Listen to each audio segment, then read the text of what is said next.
Bills were off from practice on Monday, obviously, as they got back from Chicago early yesterday morning. Some stories from around the NFL. Joe Flacco officially named the Browns starting quarterback for Week 1 against the Cincinnati Bengals. There's a report the Browns plan to keep 4 quarterbacks on their 53-man roster: Kenny Pickett, Dylan Gabriel, and Shedeur Sanders, in addition to Deshaun Watson, who will be on the PUP list to start the season. But it's Flacco as the number 1 to start the year.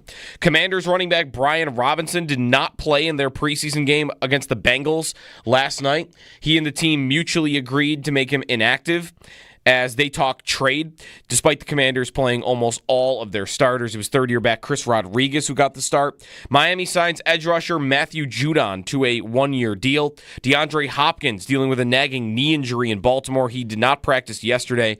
Knee injury first happened on July 24th. John Harbaugh said he doesn't sound worried yet about his availability for Week 1 against the Bills.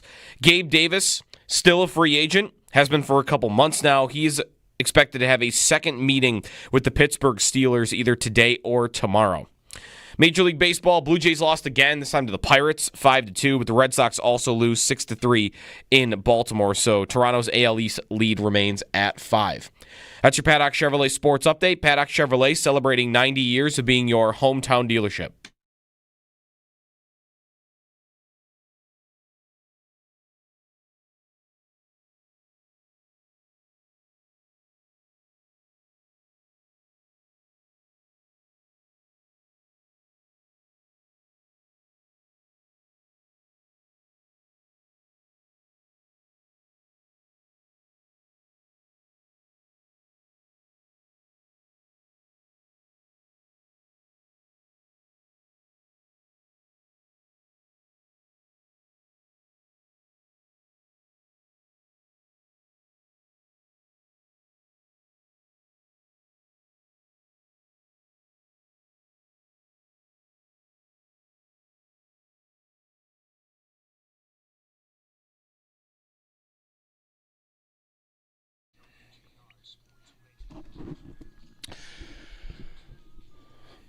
True or false? You never worried about the safety position as much as you do right now. That's true. During the entire drought. No, I was never panicking because Co Simpson didn't look good in training camp. Co Simpson. No, I was never worried about him. Although we've got Pearson Prelo here. Who else? George Wilson. Fine. Coy Wire. Coy Wire. Coy Wire is like the first person I ever saw swing a golf club where I went like, oh my gosh, look how far that went. Wow. Could mash it. Dante Whitner, of course. Yeah. Hated Dante Whitner. One of my first least favorite athletes, Dante Whitner. Because most kids don't have like a least favorite, right? Usually they have like a everybody. favorite. Yeah, you like everybody. Me at 12, Whitner, just hated it. Hated it. Who was your first least favorite athlete? Mine might be Dante Whitner. The first guy you just like, get this guy off my team. Yeah, that's on your team. That's the key. Yeah, like, he's on your team. I wonder who that is for me. Juan Samuel. Who's that? He's the guy that the Mets traded Lenny Dykstra for. When I liked the Mets growing up, I loved Lenny Dykstra. Yeah. And then one day I woke up and Lenny Dykstra was on another team. Mm-hmm. And I didn't understand how that was possible. I bet that's a good path here to a lot. Like, I bet, if you grew up with the Sabres and loved Danny Gare, then maybe you hate Mike Foligno because they traded Danny Gare, although he was pretty good too, wasn't he? He was, yep. So, but like that would be like your favorite player gets traded. You're probably going to have a hard time liking the guy that's coming back on the other end. Who else played safety for the Bills in those years? Jarris Bird. I got his jersey. Loved him. He was great. A lot of safety talk these days. Good morning, Jeremy and Joe on WGR. It's Tuesday. It's chilly out there. It's almost like the flip switched and it's fall, but I know it gets hot again. This is just like spring and winter, right? When it finally warms up the first time for spring, you think, oh, we're made in the shade. And then it gets cold again, and it's miserable again for another month. So this is a fall-like week, but it's still going to be hot and warm, right? We're still probably going to go to a Bills game that's 80. that still happens in September somewhat regularly. Yeah. 70 to 80. High of 80 on Friday, 82 on Saturday. So, we're not done with summer yet. But, man, the mornings and the evenings are different now. The humidity has left. And is that all that it is? That's maybe all that's happened, and it's glorious. And there's now a breeze. Yes. It's awesome. Like yesterday, it got warm. Like yesterday, I went out golfing yesterday. Like no surprise, right? And it was like I was wearing a quarter zip when I got there. I definitely had to take it off like 2 holes in, but it was perfectly comfortable the whole day, and it was just the humidity. Yeah. Because it was still 75 degrees yesterday. So what's today going to get to? 80? But I'll be fine. They'll be perfectly fine, I think, with the humidity gone. I don't know if it's gone. I don't want to jinx it. If it's gone for good. I would take another week or 2 of heat. I'd be okay with it. Heat like we've had? I mean, maybe not 90, but, summer heat. I'll take as long. I'm wearing like a thin hoodie coming into work in the morning at 5, like in the 5 a.m. hour. If I can wear a thin hoodie in the 5 a.m. hour, then I'll take whatever you give me after. Yeah. I'm good with that. No more sweating at 6 a.m.? Nope. No more. We had what? Camp was 90. Camp was hot. Camp was on. Yeah, camp was hot. Warm. Anyway, coming up today on the show, we've got a couple of guests from out of town. We're going to do 14 teams in 14 days, basically just kind of checking in with each and every team the Bills play. We've done the Bengals. Today we're going to knock out 2 NFC South teams, both Atlanta and Carolina. So at 9 o'clock we talk Atlanta, and at 8:30 we talk Carolina. So Darren Gant of Panthers.com on Carolina, which my number one question for him is like how stark was the flip of the switch for Bryce Young becoming a punchline to, actually this guy's worth watching. Yeah. Because that happened last year. And then Atlanta, we'll do Atlanta at 9 o'clock, and that's going to be Josh Kendall, the Athletic who covers the Falcons. And I feel like the question there is, what's the story on Penix, right? Number one, for both these teams, young quarterbacks, and where can they take them? And the Bills play both of these teams on the road in stadiums. It's one of my favorite trivia questions, and it's about to be finally done. The stadiums that Josh Allen has not yet played in. There are only 3 left, and it's Atlanta, Carolina, and San Francisco. And that's it. San Francisco got moved. I always forget about San Francisco because that was in Arizona. Yeah, that was the trick one. Yeah. Indianapolis last year, they game. played there. There was another one last year. I'm going to forget right now. But the only 2, it is now Atlanta, Carolina, and then, of course, San Francisco. So 2 of those get knocked out this year. And when in San Francisco? Probably sometime soon. I'm not sure. The Super Bowl? Yeah. Isn't the Super Bowl in San Francisco this year? That would be a great. That would be. Hey, if it's your favorite trivia question, it'd be a great way to end it. It sure would. Hey, the Super Bowl is where this will end. Both those teams are those are quarterbacks that everyone would probably consider possible to become really good, but nobody's expecting them to be great, right? That's probably right. Like franchise quarterback, like franchise defining, like you're a contender perennially now because your quarterback is that good. Maybe is Atlanta feel different than Carolina for that just because we've seen Young be bad? And Penix, it's very new. Like it's 3. Is it 3 games even? How many did he play last year? I might want to ask, when you say this, are we only talking guys we have seen play? Because draft status, how much does that matter?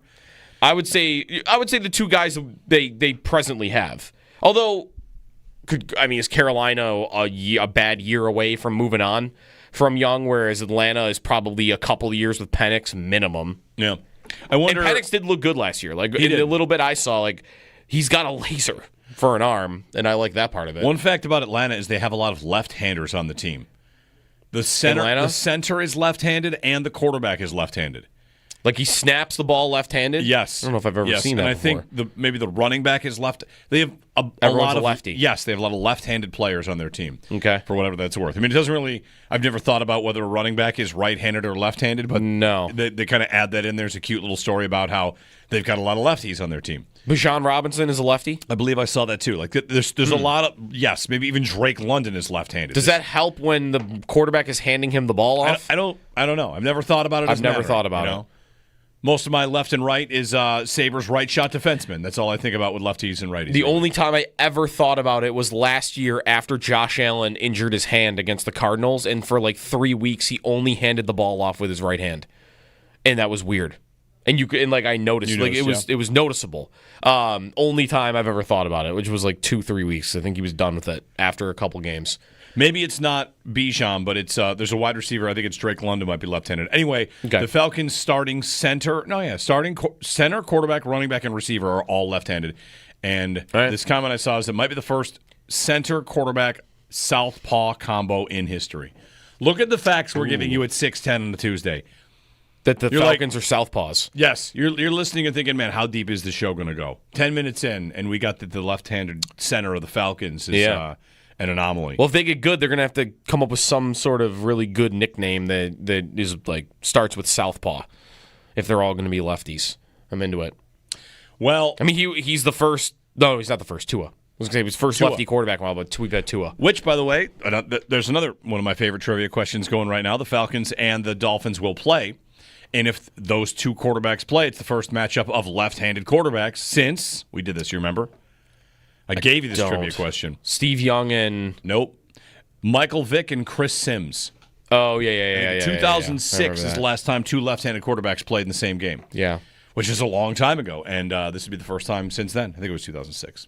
Anyway, so the Falcons and the Panthers a little bit today. You mentioned expectations for these quarterbacks when they were drafted. Their expectations would not have been much higher, if higher, than Josh Allen. Josh is taken 7th overall in a good quarterback class, and what are league-wide expectations? We'll see. Right. Raw, we'll see. And Bryce Young's number 1 overall. Young and Penix are in a heavy quarterback class too, right? Yep. Each. Penix went 8th, by the way. So he was top 10. Right, he did. They both went top 10. Young went number 1. So yep. I always wonder how many teams internally would talk about Josh Allen's arc. And, early on, it was just about making plays. And then it was about fixing some things and changing his mechanics and, along the way, the evolution of what he has become. It didn't, I don't think it took that long. It was about a year and a half before we thought, okay, everything here is good to go. Year one was maybe not a half a year, but a little more than half a year. It's 10, 11 games. Yeah, 11 games, it was promising. In year 2, it was good enough. And year 3, it was amazing. Yeah, year 3, he's a franchise quarterback. But it's the third year before everybody's like, oh, this is your quarterback for forever. Yeah. And that actually is a little longer than it normally takes. Yeah, look how long it took Jaden Daniels. It didn't take him a second. He's there. People think, we'll see if he drops back, because C.J. Stroud did drop back a bit. And there could be external factors. But this time last year it was, Stroud's made. He's good to go. He's amazing. And last year was a bit of a dip back. That's right. But if you look at if you were to look at the best quarterbacks in the league right now and how long it took them to get to where they are, Mahomes was starting year 1. I mean, he sat for a year, and then his first season he threw 50. Right, so he gets on the field, and it's immediate. Yep. Jackson, for the most part, he gets on the field, and it's immediate. His first year, he only played half the games. As a rookie. But he looked good in doing it. I think he's a little more like Allen. Year 2, though, isn't his year 2 not his MVP year? Is there one more year in between there? There might be. No, year 2 was his MVP year. Okay, so his first full year field as a starter, he wins the MVP. And leads the league in touchdown passes. Right. And you mentioned Daniels, and Burrow is right away, really good right away. Allen is kind of the one guy where it's third year before he is MVP candidate. He is good in the second year, and he's rocky, but shows flashes in year 1. But it's not till year 3 where he's good. And all these other guys are doing it, like Herbert, right out of the gates. Right, he set the NFL record for the most passing yards in his first 2 seasons. So when teams look at his arc, I think part of it can be how you draft, but also it can be how long you give the guy. And you might fall into the trap of, year 1 and year 2, it went pretty good, so let's give him a third, and let's maybe give him a fourth, and maybe it takes these teams longer to move off a guy than it should, because they're waiting for a Josh Allen breakout that doesn't often happen past the second year. The best case for a guy that's happening to right now is who? Is it Tua? Or is Tua good enough where they know that breakout's not coming, but when the coach and the quarterback are matched up, they do win games? Yeah. I feel like when you say there's a trap there, who's in it? Who's in the trap? I think the Giants were in it with Daniel Jones for 3 times longer than they probably should have been. That might be right. At least one last year where they decided to bring him back because they missed out on drafting their quarterback. Yep. I guess the Colts are not falling into that trap, are they? Doesn't look like it. Like Richardson could have been a bit of a trap, and I still think they start him week 1. But is Trevor Lawrence this trap? I mean, he's supposed to be a generational kind of prospect. Yeah. And they continue to build around him, and he's good, right? He's good. Yeah, he's good. Is Trevor Lawrence good? Is Kirk Cousins good? I don't know. Kyler Murray? Same thing. He's good, right? He's fine. I just... And those guys are at points where they're probably, aren't the Cardinals just this guy is as good as he's ever going to be, but we think it's good enough if we surround him with a great team. Well, are they expecting Kyler Murray at this age to go nuclear, take a giant step forward at some point? I'm sure they're hopeful, but the alternative is to what? Tank? And you're the Cardinals. Have a terrible season. The alternative is to be the Saints, right? Who Derek Carr retired. They probably would have gone back with Derek Carr if he continued to play. Mm-hmm. And Carr might be a great example of this. But again... And that's what the Cardinals have been for 60 years of their existence, isn't it? Yeah. The Saints? Yeah. Weren't they always terrible? They had a 23-year playoff drought. The Bills don't have the record. I think the Cardinals do. So that franchise especially might say, we have stability here. We're selling tickets. This guy is good.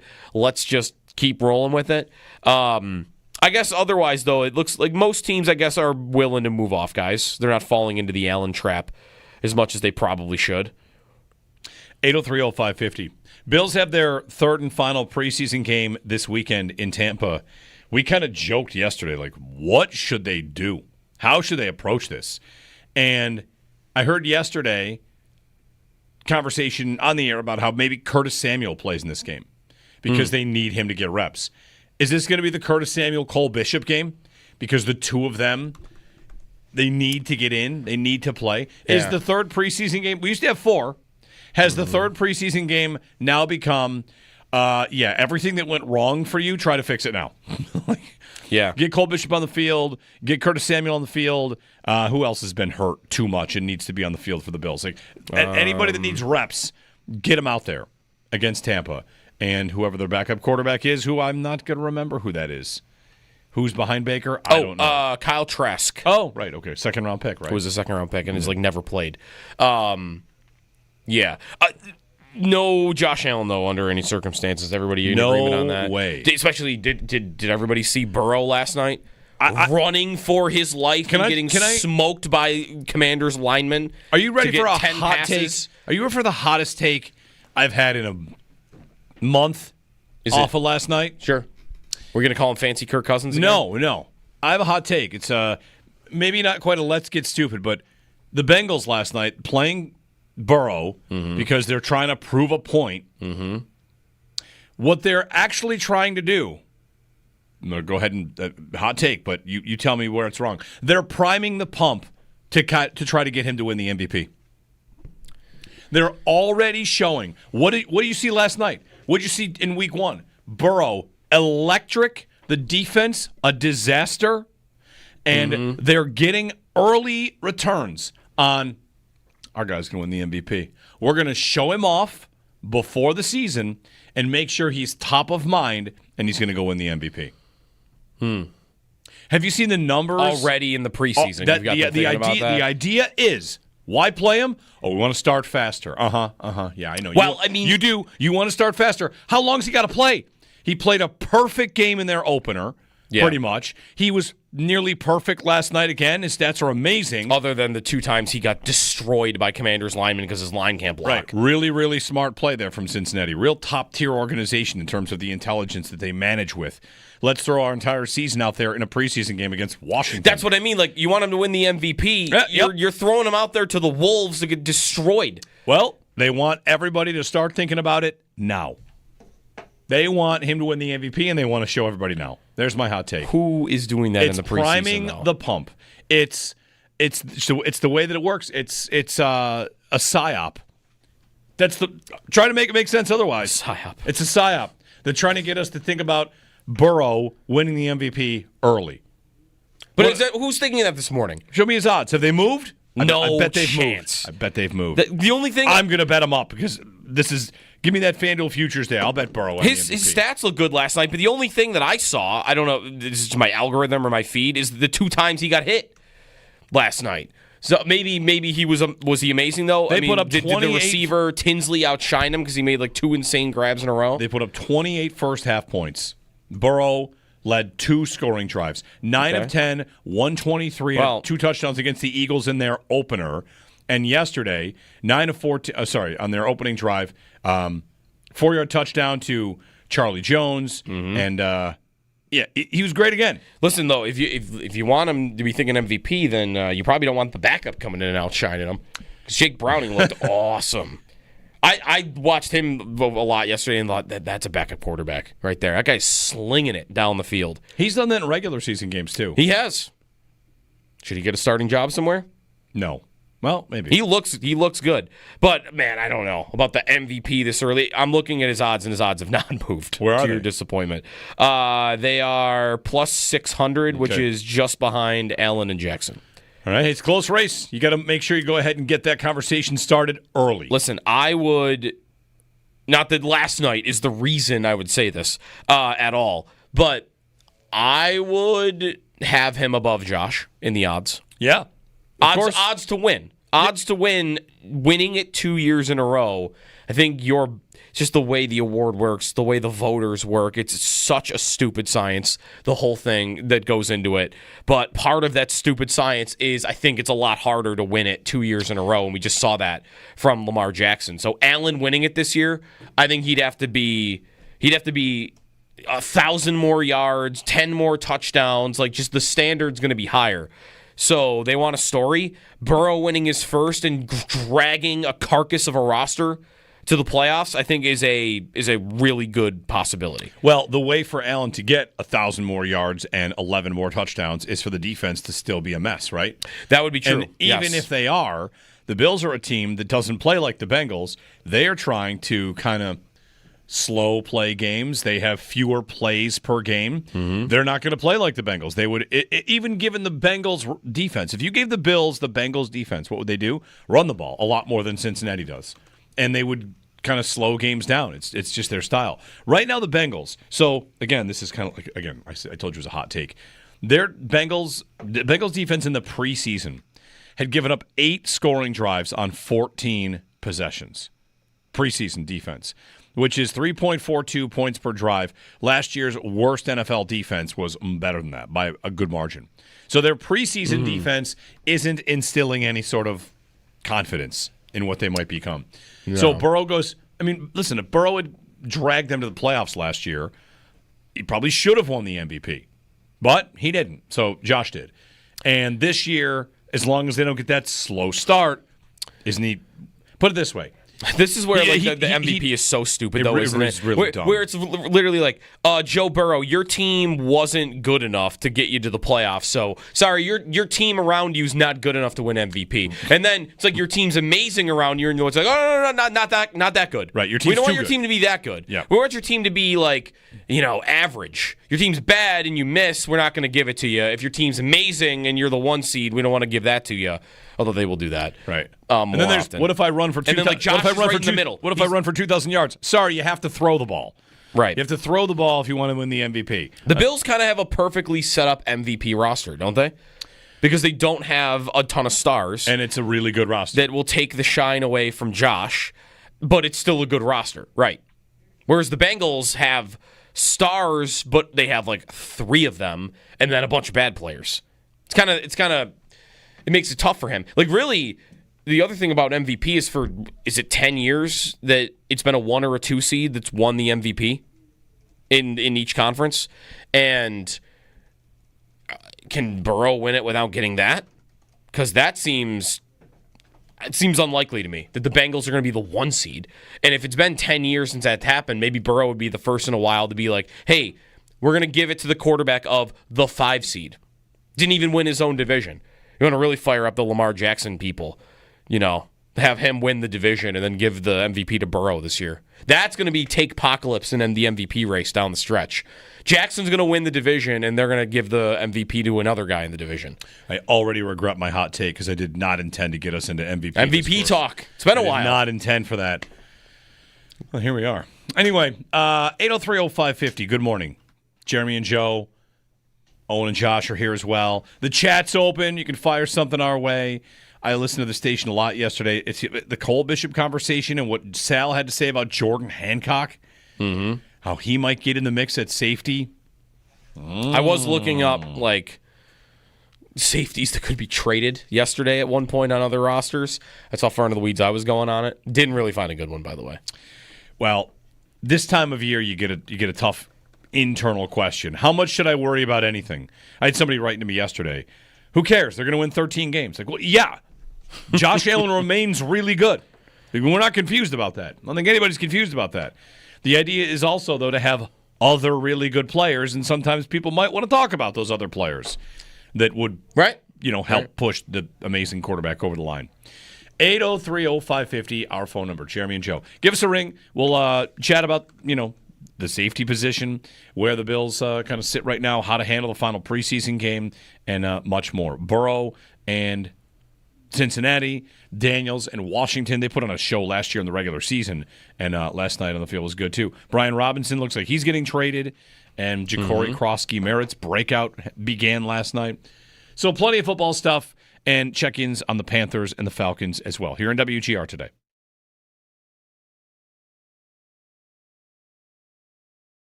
Are you ready for the hottest take I've had in a month of last night? Sure. We're going to call him Fancy Kirk Cousins again? No.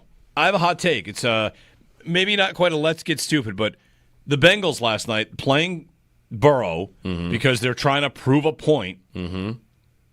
What they're actually trying to do, I'm going to go ahead and hot take, but you tell me where it's wrong. They're priming the pump to try to get him to win the MVP. They're already showing. What do you see last night? What did you see in week one? Burrow, electric. The defense, a disaster. And they're getting early returns on our guy's going to win the MVP. We're going to show him off before the season and make sure he's top of mind, and he's going to go win the MVP. Have you seen the numbers? Already in the preseason. The idea is, why play him? Oh, we want to start faster. Yeah, I know. Well, you do. You want to start faster. How long's he got to play? He played a perfect game in their opener, pretty much. He was nearly perfect last night again. His stats are amazing. Other than the 2 times he got destroyed by Commanders linemen because his line can't block. Right. Really, really smart play there from Cincinnati. Real top-tier organization in terms of the intelligence that they manage with. Let's throw our entire season out there in a preseason game against Washington. That's what I mean. Like, you want him to win the MVP. You're throwing him out there to the Wolves to get destroyed. Well, they want everybody to start thinking about it now. They want him to win the MVP, and they want to show everybody now. There's my hot take. Who is doing that in the preseason? It's priming the pump. It's the way that it works. It's a psyop. Trying to make it make sense otherwise. Psyop. It's a psyop. They're trying to get us to think about Burrow winning the MVP early.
Off day for the Bills yesterday. They'll be back at practice today. The Bucs on Saturday is the final preseason game. Elsewhere around the NFL, Joe Flacco officially named the Browns starting quarterback for Week 1 against the Bengals. There was a preseason game last night between the Commanders and the Bengals. Brian Robinson, Washington's starting running back, did not play. He and the team mutually agreed to make him inactive as the Commanders talk trade. Miami adding to their defense, signing edge rusher Matthew Judon to a 1-year deal. DeAndre Hopkins dealing with a nagging knee injury. Doesn't sound right now like his status for Week 1 against the Bills, though, is in jeopardy. And Gabe Davis is expected to have a second meeting with the Pittsburgh Steelers. He remains a free agent. Those are your Paddock Chevrolet sports headlines. Paddock Chevrolet celebrating 90 years of being your hometown dealership.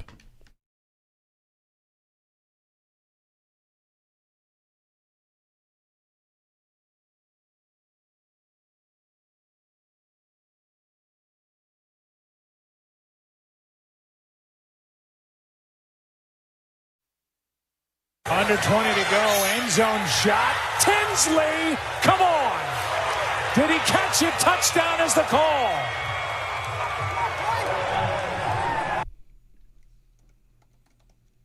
Mitchell Tinsley, who caught great touchdown catches on back-to-back offensive plays by the Bengals.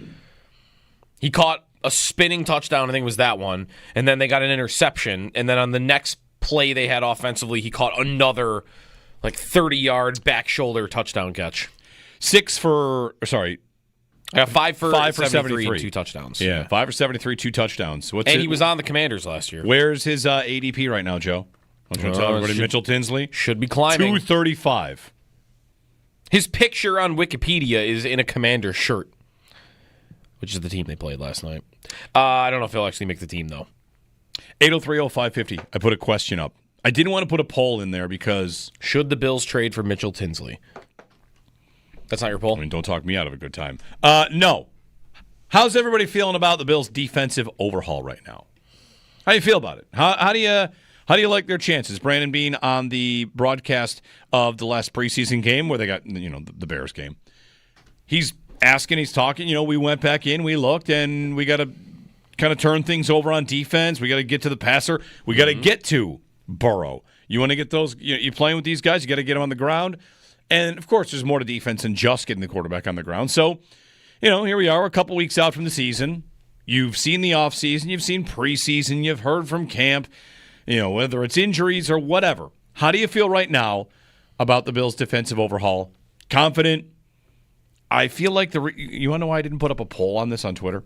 I didn't put up a poll because I felt like if I didn't include one option that was something McDermott, I would get 20,000 responses about where's the thing about McDermott? Where's the it doesn't matter because it's McDermott, because the people that don't really trust him, no matter how good they get defensively, you've got people that don't trust him. So, how do you feel about their defensive overhaul right now? Give us a call, 803-0550. I feel the way that I always feel about their defense, which tends to be I guess I don't trust it in the playoffs.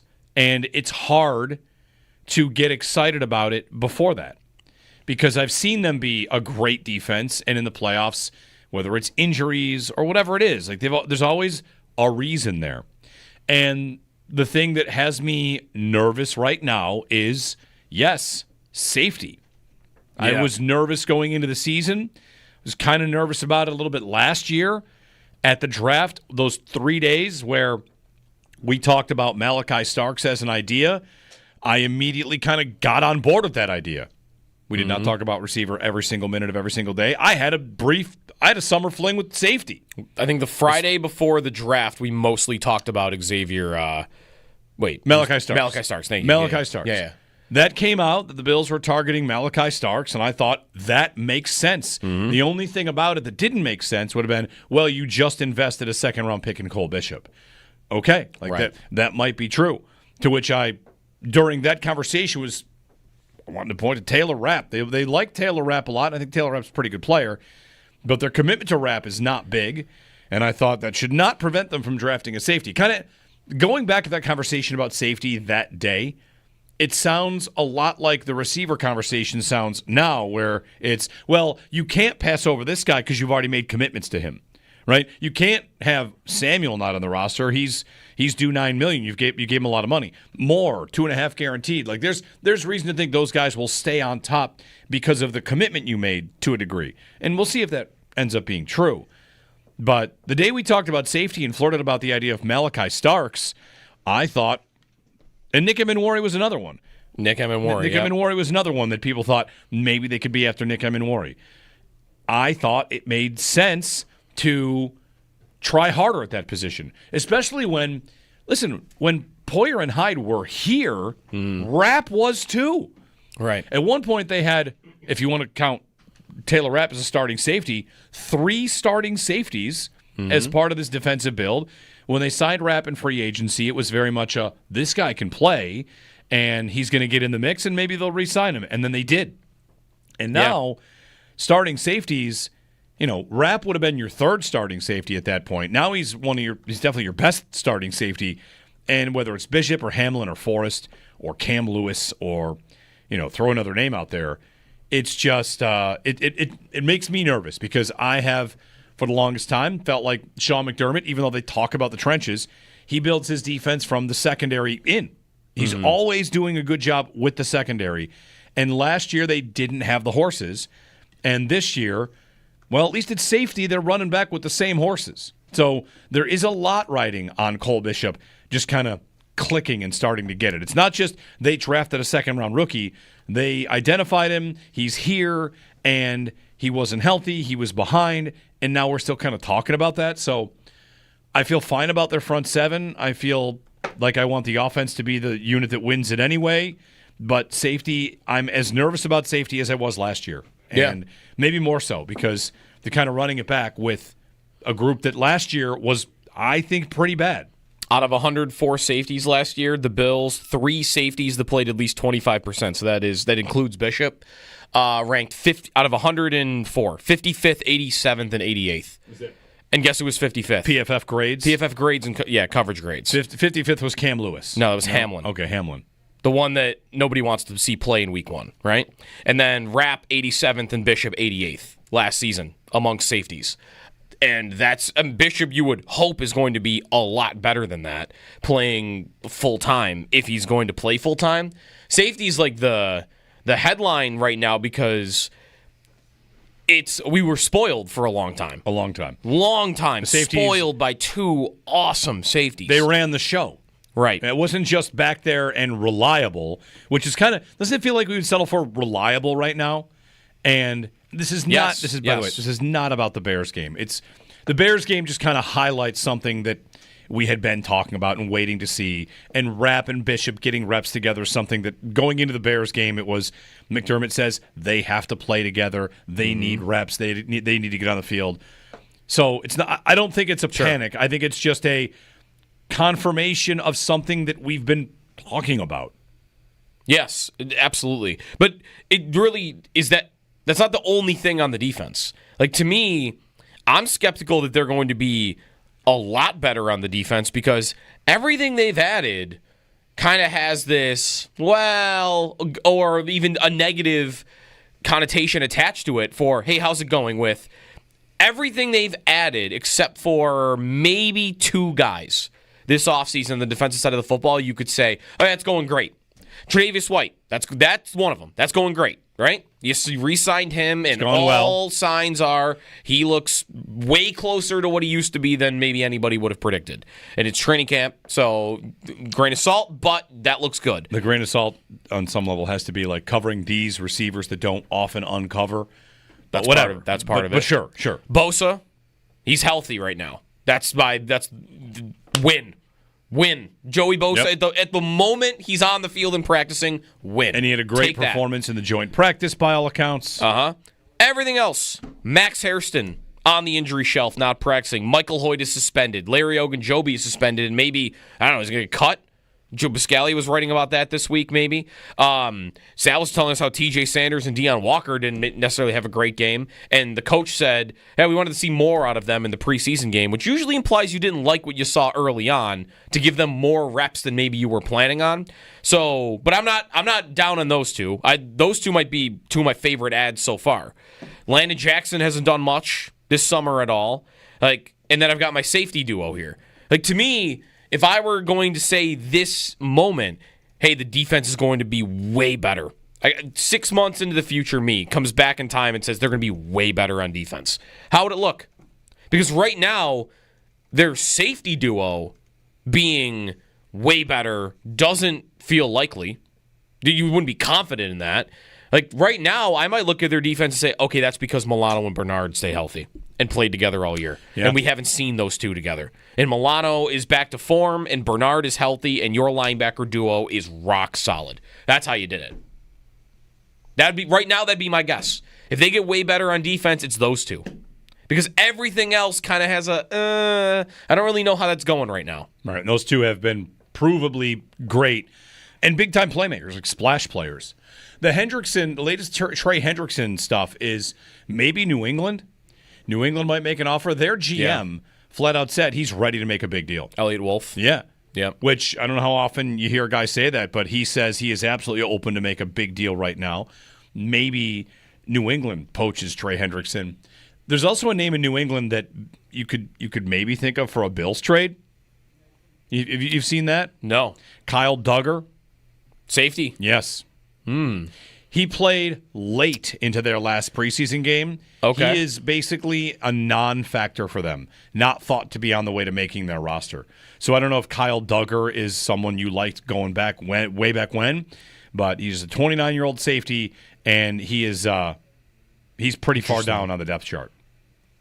The new version of a Lawyer Malloy, perhaps, right before the season. New England, by the way, the most cap space in the league. They have $60 million in space. Yeah, so they could do it. They could do Parsons and Hendrickson if they want. Right. 803-0550, 1-888-550-2550. Jeremy and Joe here on WGR.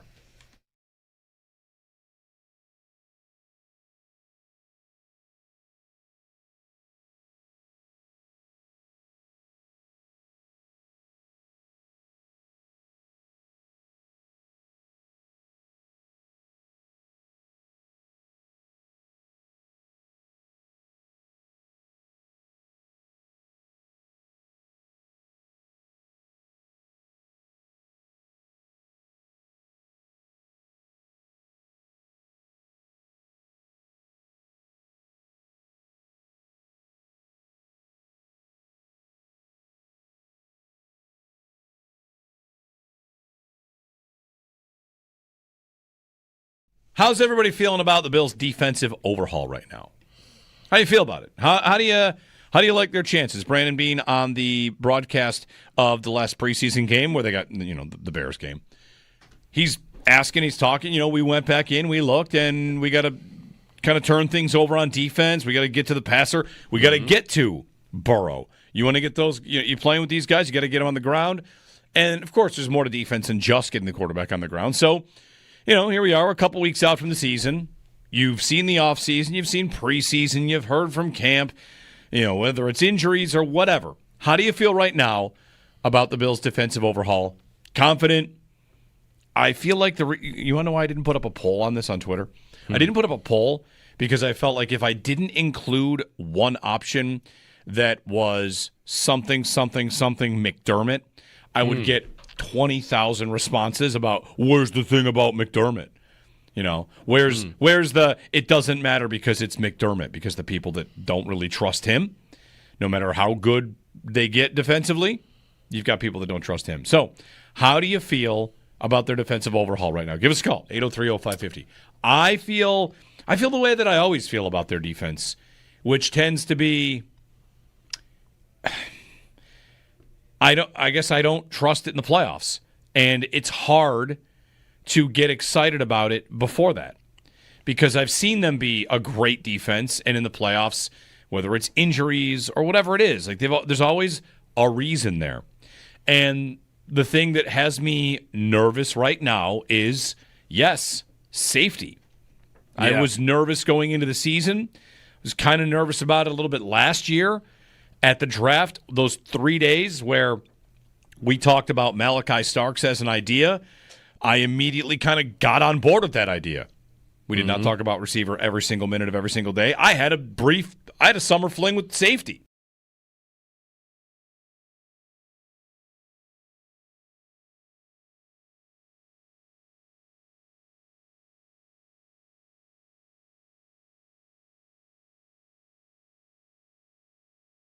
Are you ready for the hottest take I've had in a month off of last night? Sure.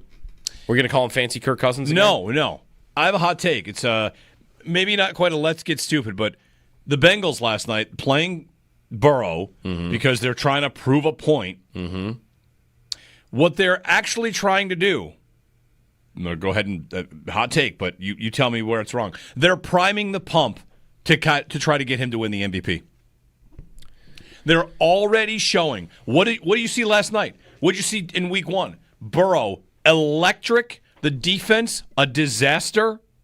And they're getting early returns on our guy's going to win the MVP. We're going to show him off before the season and make sure he's top of mind, and he's going to go win the MVP.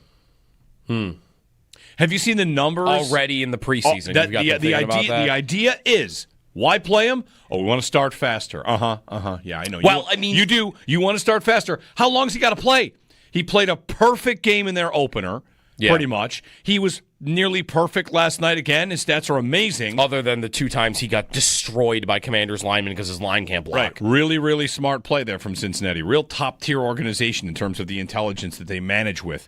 Let's throw our entire season out there in a preseason game against Washington. That's what I mean. Like, you want him to win the MVP. You're throwing him out there to the Wolves to get destroyed. Well, they want everybody to start thinking about it now.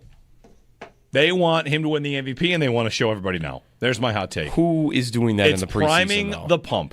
It's the way that it works. It's a psyop.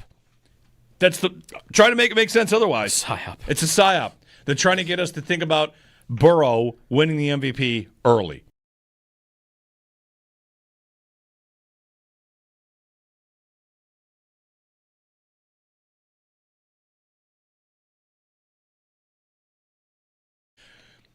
All right, Jeremy and Joe, quick golf question here because there's a guy, OilerNation.com, Tyler's Ace Race. He'd spent 24 hours trying to hit a hole-in-one, and it's streaming, and he did not do it. Is it over? No, I think it sounds like they made him take a break last night because his hands were so...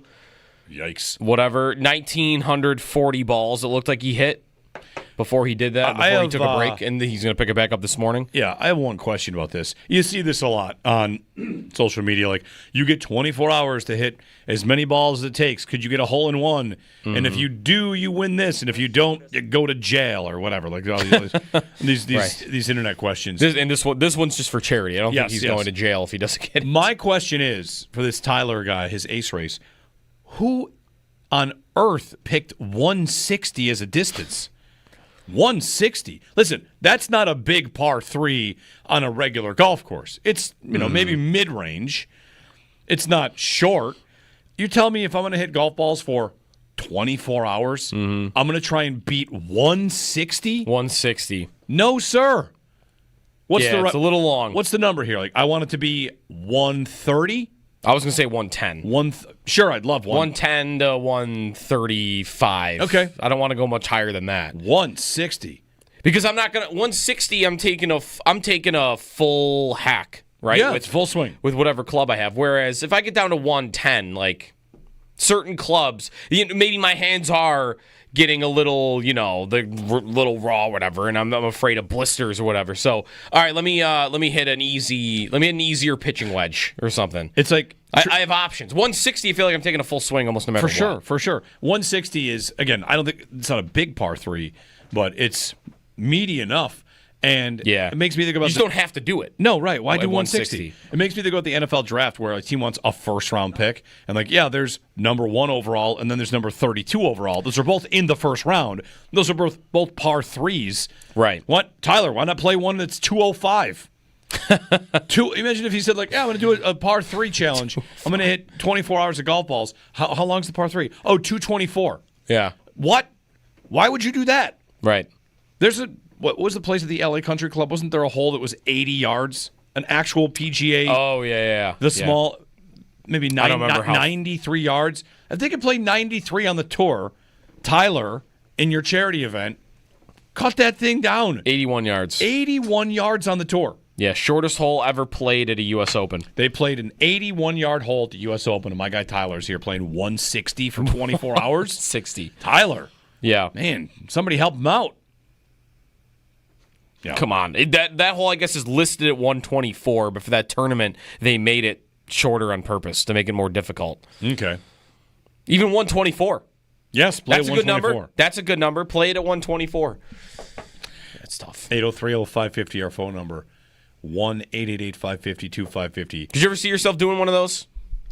24 hours, like, you got to hit a hole in one. No. For charity or whatever. I mean, I'll try it for charity. If you told me you raised a lot of money. You do 100 holes, which is its own grind. I would try, but I would have no expectation of 24 hours hitting and one? 2,000 balls that I would get a hole in one. No expectation. I would imagine you get worse and worse as the day goes on also. Well, you would just get frustrated because you would hit one close and think, ooh, there was the swing. And then the next one would be 30 yards away. Right, trying to replicate that. Yeah. It'd be tough. I'd be happy to do it, but I wouldn't expect to make it. 160. Tyler. Doesn't make sense. All right. 803-0550, 1-888-550-2550. What do you think about the Bills going for, Jordan Hancock at safety instead of Cole Bishop? Yeah. Could happen in the next couple weeks. At least Sal opened the door on that. 803-0550 is our phone number, 1-888-550-2550. Bengals and Commanders in the preseason last night. Got some fireworks there. Joe Burrow, man, I would be driving to my head coach's house asking him what he's doing. You made your point.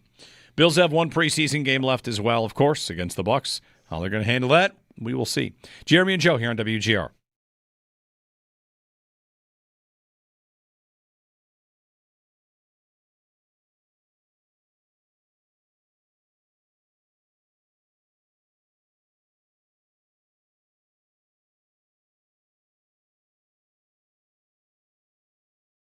Are you ready for the hottest take I've had in a month of last night? Sure.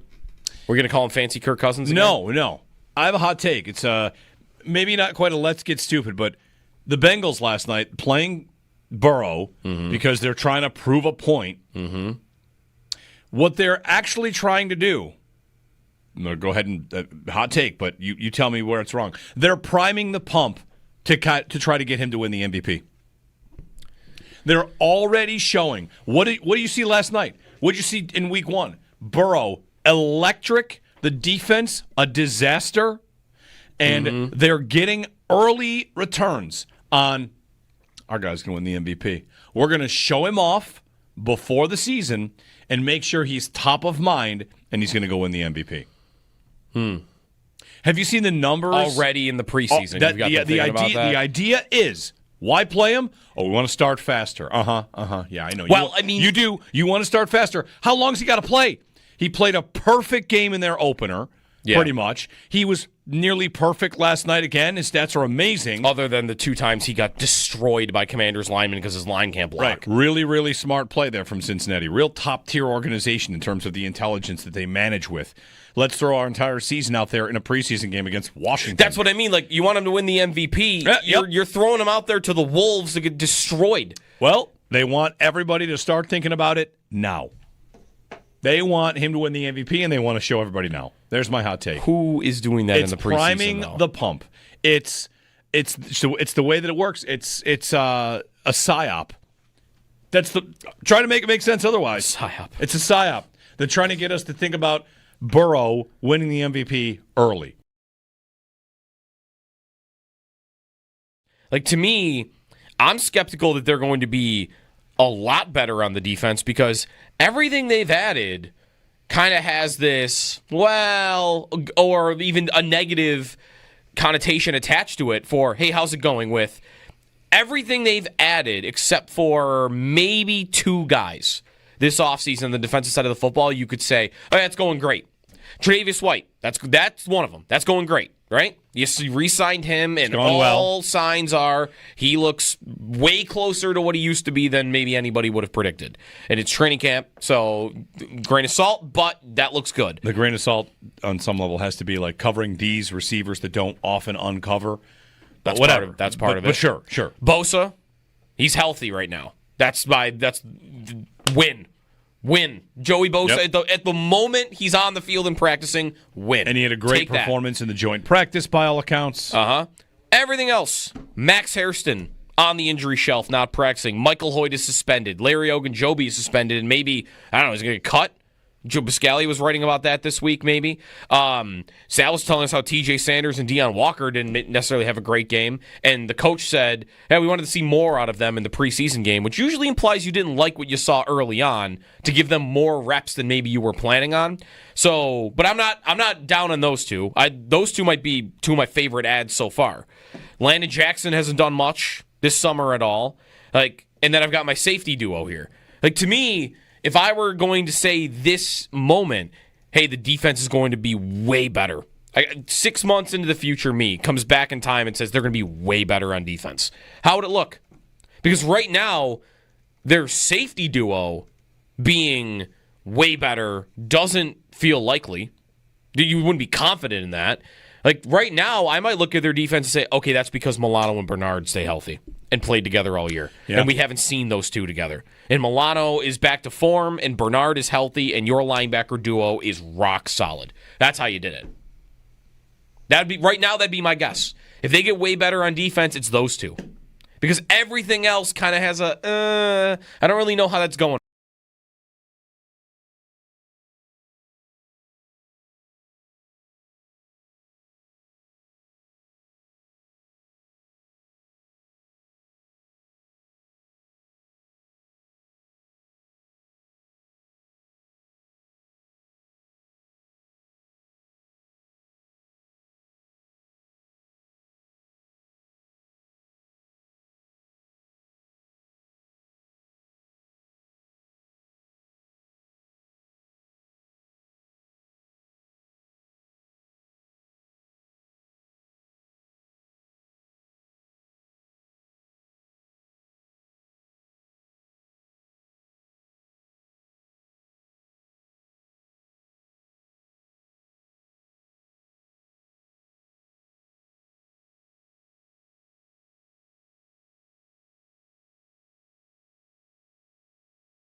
No practice for the Bills yesterday. Obviously, they were returning from Chicago in the preseason game Sunday night late.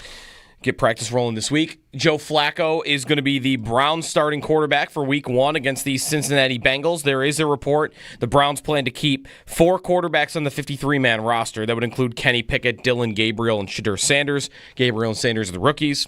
Commanders running back Brian Robinson did not play in their preseason game with Cincinnati last night. Both sides, he and the team agreed to make him inactive. They're talking trade with Robinson, who's going into the final year of his deal. Third-year back Chris Rodriguez got the start in his place. Joe Burrow did play last night, went 9 of 14, 62 yards and a touchdown. He did take 2 big hits also, but was okay after.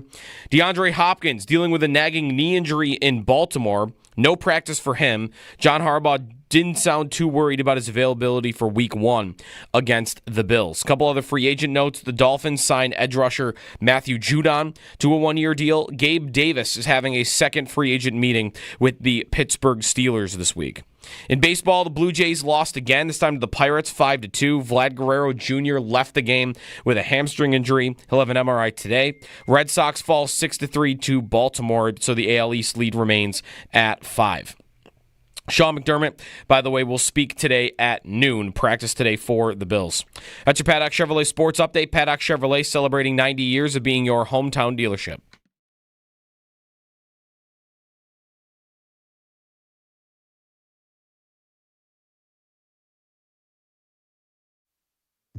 You ask how confident and comfortable the team is with that starting tandem. And I'm going to tell you, I think from what I saw last night, I would not be surprised if Jordan Hancock starts to creep in to get a little bit of look here, guys. I think Jordan Hancock has looked better than Cole Bishop. Now, some of that is the time on task for Bishop is not as much. Hancock has been there, and now he did get injured last night. Hopefully he's okay. I think it's a concern right now. I think it's a concern. That being said, we're still 3 weeks away from opening night, right? I mean, last night was if you go back to last night, it's 3 weeks from last night is when the Bills play their first game.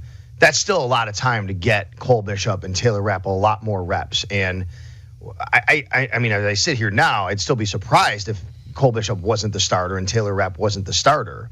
But I do think that the Bills have to take a hard look at it and say, okay, what do we have here? Sal Capaccio joining us.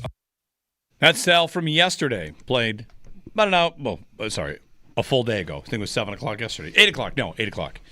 Yeah, because he came back from Chicago and landed like 3 in the morning. So yeah, we let him go at 8 o'clock yesterday. Sal's off with us today, but Sean McDermott will speak today at noon. So we'll see what kind of questions get asked, what he has to say about the safety position. Jeremy and Joe, good Tuesday morning. We watched a little of Bengals and Commanders last night. Saw Joe Burrow playing in the preseason, getting hit, getting thrown around. Mm-hmm. Nice to see the Bills not doing that to their quarterback. I respect the Bengals' desire to start fast.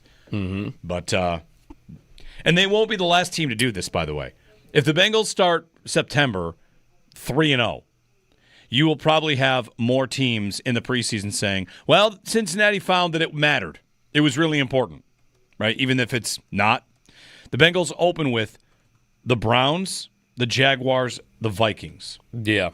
So, especially with Browns and Jaguars, they could easily start 2-0 and then just say, like, oh, it's because of the preseason. That's why. We did it. We figured it out. Who knows? The Browns are going to roster 4 quarterbacks, and Joe Flacco is their opening day starter. You can't beat Joe Flacco in 2025 as Cincinnati, then fold it up. Hey, Joe Flacco, last 17 starts, 600 more passing yards than Patrick Mahomes. I saw that. And 4 more touchdowns. I did see that. I saw the gambling site that Googled some stats. Yeah. I saw that exact tweet and thought, man, it used to be you could just Google stats and be, someone that's bad at stats. Now you get employed by one of these, social media sites of a gaming company. So, hey, tweet out the worst stat you could possibly find. How about this one? Flacco's better than Mahomes. Send it. Right. We got it. Well, part of that is he was winging the ball all over the field. I mean, the 5 games he played for this team, the Browns, and this coach 2 years ago, that's how they got into the playoffs. They won 4 games in a row, and he threw for 311, 378, 368, 309, won all those games, and he had 11 touchdowns in those 4 games. Like, he was unbelievable. It's part of how he unbelievably won that Comeback Player of the Year award, which is ridiculous that he did. But he did in 5 games because he was insane. Then he went to the playoffs and was terrible, right? Didn't he throw 3 picks? Yep. Basically did the Justin Herbert from last year. So I don't know. Is he going to wing it around again? Probably. It's really good for Jerry Jeudy in fantasy, I would imagine. Cedric Tillman. Like, he's gonna gun it down the field. So, I don't know, they could upset the Bengals in week 1. Isn't that game going to be 42-35? I don't know how the Browns, even with the Bengals defense maybe being a mess, I don't know. I don't like their chances of putting up 35. But anyway, that's week 1, Bengals and Browns. The Bills have a much bigger game, of course, Bills and Ravens. Sal Capaccio right there, as we just played that just to get back to it. We opened up asking how you're feeling about the new look defense expectations. Maybe that's a good way to put this. I like when we put the number on Bosa, when I said 8 sacks for Bosa. Take it. Is that a good season? Actually, the way I asked it was is that a home run? Mm-hmm. Bosa gets 8 and is healthy for the playoffs. Is that a home run? And that poll a couple weeks ago went up. I was a yes on that. I'd take 8 sacks and healthy for the postseason. How about for the defense? Like, what is the number? Because you kind of can't put it into wins and losses because they win a lot of games anyway. Right. Last year, their defense was not really as good as it normally is, and they won a lot of games. This year, you could have the same defense and, looking at the schedule, be the 1 seed, right? So that'll be one of the things about this year, Joe, when we're watching games. If they win the opener 27-24, that's good. They win. Yep. Are people okay with 24? Are people okay with giving up points and still winning? Because going back to the AFC Championship game, there's a lot in there about just flat out points given up. You gave up 32 points to a team that didn't score a lot this year in Kansas City. Your offense scored 29. 29 should be enough. That's something you hear a lot. 29 should be enough. So if the defense gives up less than 29, is that mission accomplished? Like, I wonder what we will think about the standard for them. What is better than last year? Oh, they're not turning it over as much, but their third down percentage is better. Is that it? They're off the field. They're forcing more punts. I'm always wanting to talk about punts forced more than turnovers forced because punts are turnovers, and while they aren't as sexy, like, they do matter. So trying to establish a standard for the defense. I want to see them be able to not get picked apart in the pass game, which was new for them, right? They have for many, many years been awesome at just defending the pass and will give you the run. Go ahead, run for 80. Run for 4.2 yards per carry and have your day. You're not going over the top of us.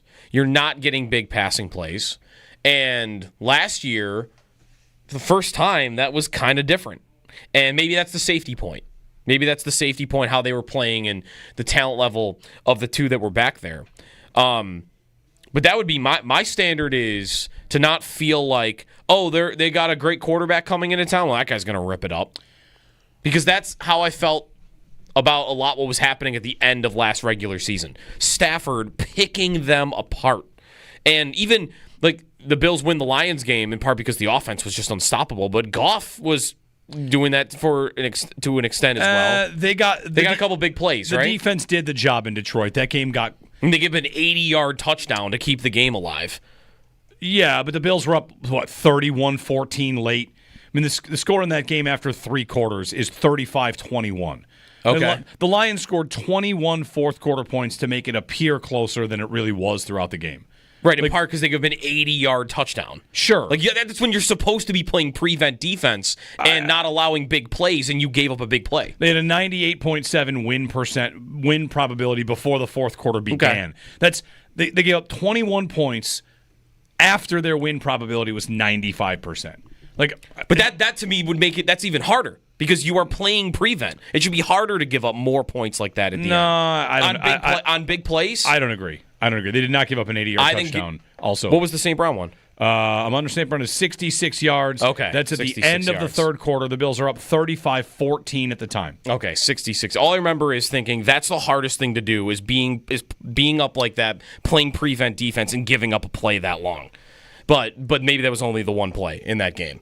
But either way, like, my expectation for their defense last year was they play a great team, and passing wise, they're probably going to get picked apart. I don't know when when have I never felt that way? When have I really never felt like that? Because I always feel like that. In fact, not in the regular season. Yes. I always feel like when you play a great quarterback and a great offense, you are hold on to your hats. And that's not just the Bills. Like, I like to make this point a lot. If you think you have a great defense and then you roll into Buffalo, what's going to happen? Josh Allen's going to do stuff because that's how it works. Yeah. I mean, have I ever been confident they're going to stop the Chiefs in the regular season? Yes, but that usually comes down to the fact that the Chiefs, I don't view the last 2 years as a great offense. Mm-hmm. But who are they playing this year? They're playing Cincinnati. What do I think is going to happen? I think they're going to give up 30 points. And then what's the point of all the defensive acquisitions? Because that doesn't have to be right. That is where I live, though. Yeah. That is when they were an amazing defense. How they do against Cincinnati? Not well. Mm-hmm. When they're a bad defense, how they going to do against Cincinnati, against Burrow? If they're going to play Lamar. Lamar's a great example because they've had successful games against Lamar. They have. Some. But even in games where they've lost, again, the Ravens lost that AFC divisional round game here, Lamar carved the Bills apart. 10 yards a pass? Yeah. Without Zay Flowers. Right. So, but if we are doing it by points, like they've scored, I don't think Lamar's ever scored more than 24 points against the Bills. Well, 35 in week 4. Oh, that's wrong. Right. That was the one last year. They ripped them up in that game, too. 24, 3, 20. There was there's the 35, yeah. So, okay, there's the one big game. Yeah, like I guess, like what are their signature performances against top quarterbacks, even if it's in the regular season? Like where they shut a dude down. They've done it to Lamar a couple times, including the COVID playoff game, the Taron Johnson game. Taron Johnson game. That's probably number one. I imagine that's going to be tough to beat. Okay. There's a couple Kansas City regular season games that you pointed out. It's worth mentioning that COVID playoff game is a little bit just before, maybe not Lamar. Maybe Lamar's reached the peak of his powers, and the Bills did a great job that day because Lamar had won the MVP. But that COVID playoff game, Josh is not great in that game. And the Bills go then to Kansas City, right? Or we'll do the order here. Yes. And then AFC Championship game. And that's the year, like, they're a little out ahead in front of their skis. Like, they're not as good. They're not quite ready. Yeah. Had Allen ascended to best in the league yet? Not yet. That was the year where he first started putting up, like, those types of numbers. Yeah, video game numbers. Yeah. 803-0550. This kind of illustrates the point about what the defense, what the conversation's about. Like, what is measured as a success? What is the success? Like last year, just be better is a good goal. Like, do you know that what I was going to say? Like when you first said it was be a top 10 defense in like DVOA. Like that's you've succeeded in making your defense better. Okay. And then I looked and like, do you know how small an improvement that would be? Do you know where they were in DVOA last year? 12th, 11th. Okay. So like if they're 9th, like that's not really that much better. But last year, that's probably driven very much by turnovers. They were a bad defense that took the ball away, and that'll just make you a good defense, which is probably why over the years, turnovers get talked about quite a bit. Turn the ball over, you'll be okay, and the Bills did that. This year, they might not turn the ball over, but make more stops. Right. Which doesn't always look better, but often is. 803-0550. It is kind of this nebulous idea. Like, all right, you want the defense to be better? What's it look like? And if it's hold Joe Burrow to 10, I think I don't have that expectation for anybody. I don't need to hold him to 10. Can I hold him to 20? Can I hold him to 25? But 20, 26? We've seen that with the Bills and the Chiefs. 20 ends up sometimes being game script. The last since 13 seconds, the scores of Bills-Chiefs games are more often in the 20s than the 30s. True. It's 24-20. It's, right? What's the game? 27-24. Yep. That's right. Matt in Angola. Hey, Matt, good morning. Hey, a couple of comments. I'm watching Burrows play last night. Daniels, Mahomes played last week.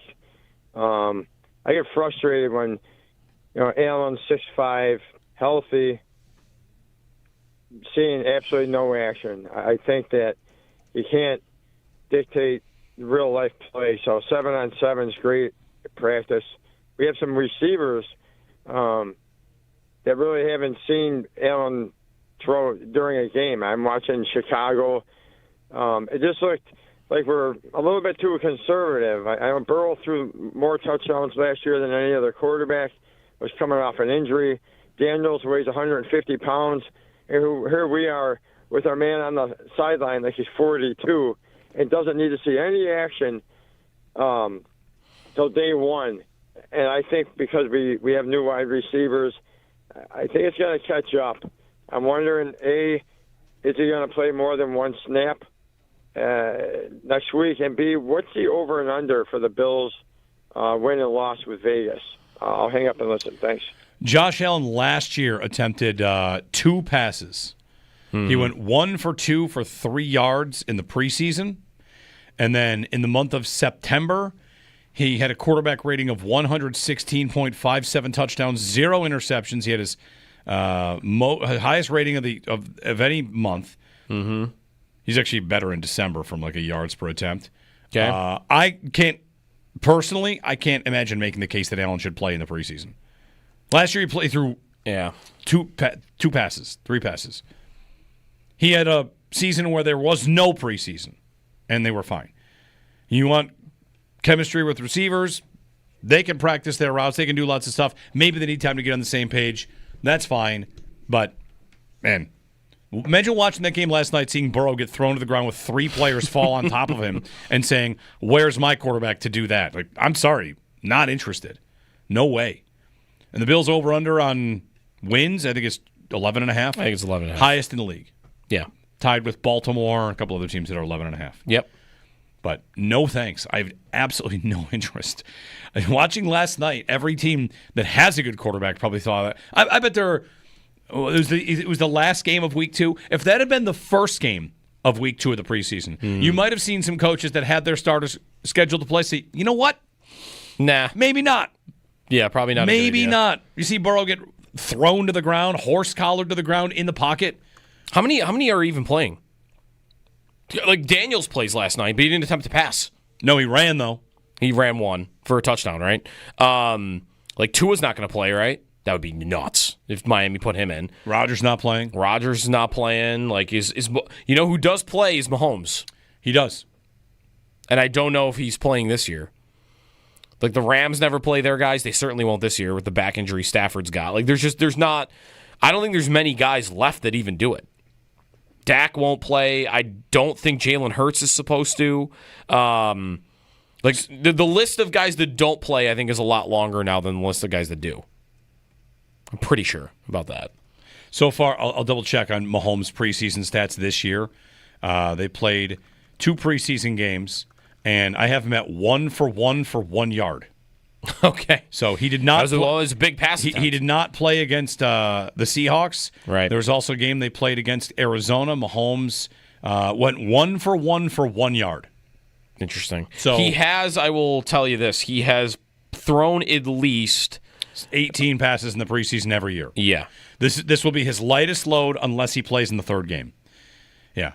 He's gone a couple drives, 18 passing attempts by Mahomes in the preseason, totals preseason, going back, right now 1. Last year 18, the year before 17, 26, 29, 19, 43. 1 this year. And with 1 game to go, doesn't seem likely that, unless they're planning to play him in the third game, which is usually when the guys don't play. I don't know. Yeah. No thanks. But thank you for the phone call. 803-0550. Chemistry with receivers. At some point, if you want, Matt Harmon, receptionperception.com. Maybe we'll do this next segment. He finally charted Josh Palmer. Ooh. Yes. He charted Josh Palmer, and he hadn't done that since 2021. It's a player that he liked. It's the Bills, of course, man-beater, 3-year deal for Josh Palmer. We'll get you what Matt Harmon had to say coming up next segment, but finish up some calls here. Glenn in North Carolina. Hey, Glenn, good morning. Hey, guys. Just boiling down this defensive question, I think the number one issue that I have is third down defense. I was looking at a site that said that their opponents were converted 44% of the time, which puts them third worst in the NFL, and that's a total team defense statistic, right? You've got to get pressure with 4 up front, and you've got to have the safeties working. And I think that's my biggest concern, especially what you're talking about with the safeties. I think that's probably the best measure for me as to how they're doing, because especially in that last game against the Chiefs, I mean, they were just third down and 12, third down and 9, third down and 10. It seemed like they couldn't do anything against it. I feel like that's the area where they need the most improvement to really make a difference in the big games. Yeah. Thanks, Glenn. I did this a couple of weeks ago where the Bills ranked in third down defense by year. Mm-hmm. And it is kind of amazing how bad last year was. In third down defense, just conversion percentage, the Bills defense ranked 30th in third down defense. Brutal. Yeah. The year before, they are 18th. You might take 18th this year. But then if you go back before that, you'll see them consistently pretty good. So last year was really bad. 2022, they are 6th in third down defense conversion rate. In 2021, they are first. In 2020, they are... I'll find it. Well, what this 19th. What this coincides with, though, is it's... If you're thinking about one team specifically, it is important for them to be good on third down defense, because if every single year the Chiefs are like the best team on third down offense. That's right. Even last year when their offense is not good, the one thing that maintained for them and has maintained is they are always like the top offense on third downs. Yeah, they've been in the top 11 on third down percentage basically like almost every year. Yeah. McDermott's first year, they're 11th. McDermott's second year, 2018, third down defense is 9th. So routinely near the top 10, definitely top half. Last year, 30. And that's, when we sat with McDermott, one of the things we asked him about was third down defense. Like I kind of asked, Glenn, as you call in with that idea, like what is better? And third down defense is something I think almost anybody could point to, because it was the thing that was most obviously, you could pick it out and say, well, that's bad. Mm-hmm. 30th in anything on defense, 30th in third down defense. It's going to be tough. 803-0550. Thanks for the phone call. That's where your punts come from, so. Right? Why you're not forcing punts? Because you're getting them to third down, then you're not getting them off the field. Ask the question, how are you feeling about the Bills' defensive overhaul? A couple of answers here. Andrew writes in, 2 players suspended for 6 games, a defensive end that can't stay healthy, a bunch of rookies. I don't feel great about any of that in a Super Bowl or bust year. At least we got Trey back, though. Maddie writes in, my feeling the same as every year. We draft and sign defense year after year. It's what's let us down each year. Until that's changed by the staff and players, it will continue to be their Achilles heel. Yes, key injuries have played a role in games, I know. Yeah. The safety, I don't call it a conundrum. McDermott speaks at 12 today. We're not exactly getting like a depth chart shakeup based on Cole Bishop's 12 plays. No, I don't think so. It really is kind of wild. There's 12 plays. There's 12 plays on a defense of all twos, including Joe Andreessen in coverage. Like, your safety was asked to do some things there. In slight defense of Cole Bishop here, who needs the reps. Right. Kind of put in a tough spot. Is that the position right now that feels most likely for like deadline acquisition in October? Sure. Because it's cheap. It's cheap. It can be a really cheap position. It's cheap. Yep. Like Taylor Rapp is a less than $4 million player. 3.6, right? Like it's cheap. So you could make a deal. You want to try and get a defensive end? Like good luck. That's expensive. Oh yeah. Yeah. You want to get a corner? That can be expensive. Get a safety? Like, you'll be fine. Yep. Those are cheap. 803-0550, 1-888-550-2550. All right, on Josh Palmer when we get back. Matt Harmon, receptionperception.com, the godfather of, online wide receiver analysis. He did a breakdown on Palmer, and some interesting stuff in there. Some good, maybe some comparisons in a way to Keon Coleman. Not the same player, but just what he says about Palmer and how the Bills might specifically try to use him. We'll explain that, run through that a little bit for you. 803-0550. What is your standard for the defense? Being adequate, better, great, whatever it might be. Jeremy and Joe here on WGR.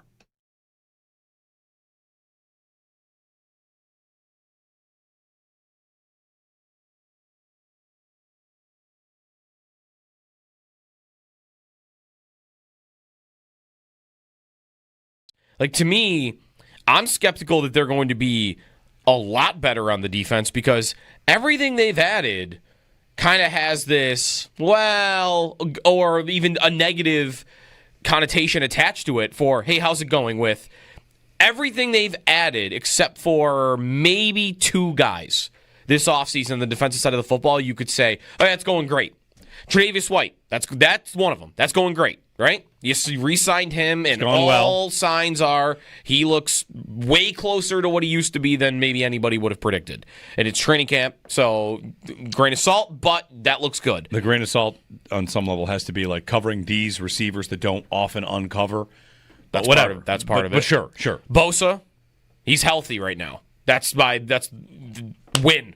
win. Joey Bosa, at the moment he's on the field and practicing, win. And he had a great performance in the joint practice by all accounts.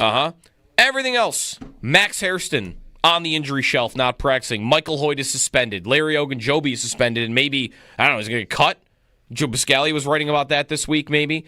Sal was telling us how T.J. Sanders and Deion Walker didn't necessarily have a great game, and the coach said, hey, we wanted to see more out of them in the preseason game, which usually implies you didn't like what you saw early on to give them more reps than maybe you were planning on. So, but I'm not down on those two. Those two might be two of my favorite ads so far. Landon Jackson hasn't done much this summer at all. And then I've got my safety duo here.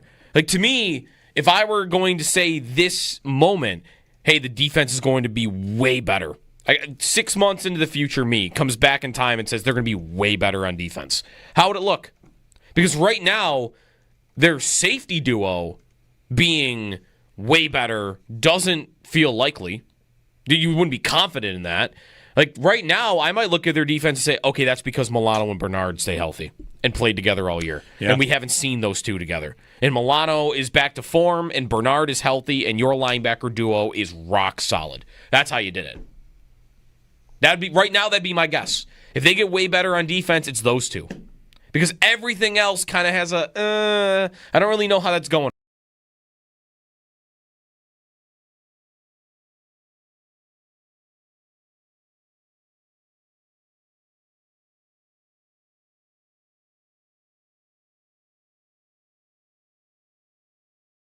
How about for the defense? What is the number?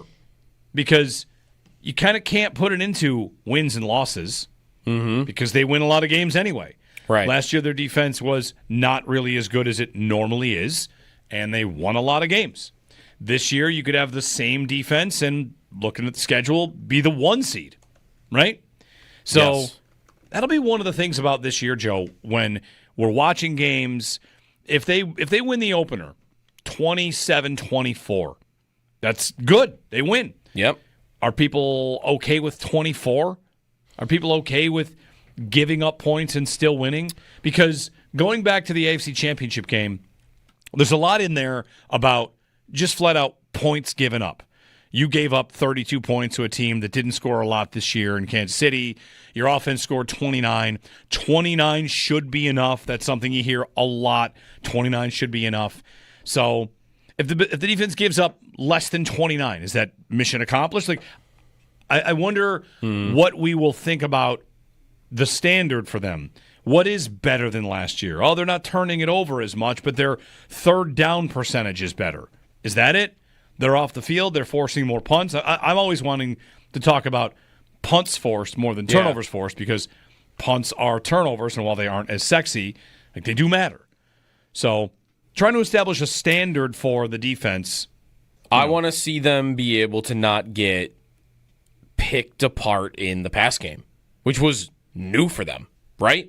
They have for many, many years been awesome at just defending the pass and we'll give you the run. Go ahead, run for 80. Run for 4.2 yards per carry and have your day. You're not going over the top of us. You're not getting big passing plays. And last year, for the first time, that was kind of different. And maybe that's the safety point.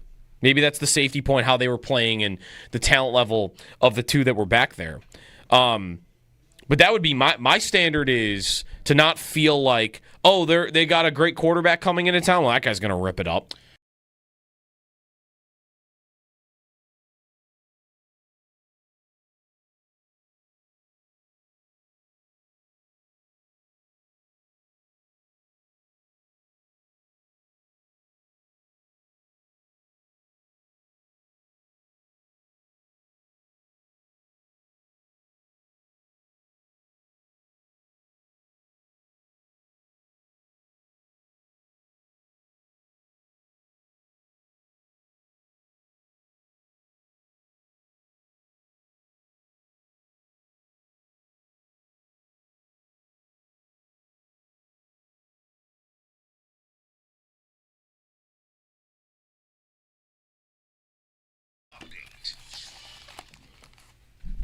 The Bills return to practice today. Sean McDermott expected to meet with the media at noon.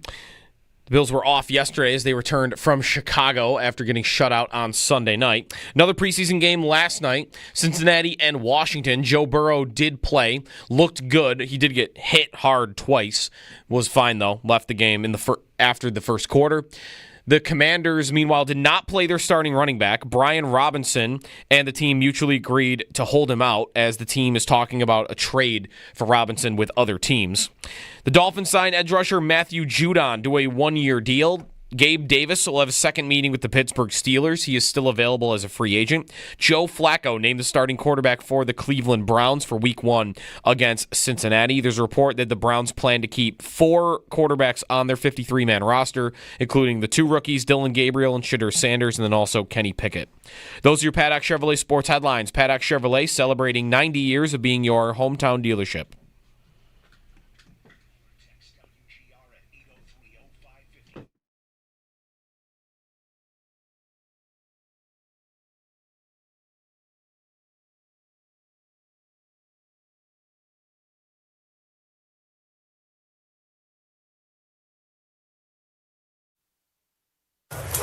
Here is the rookie, Krosky Merritt. Touchdown, Washington.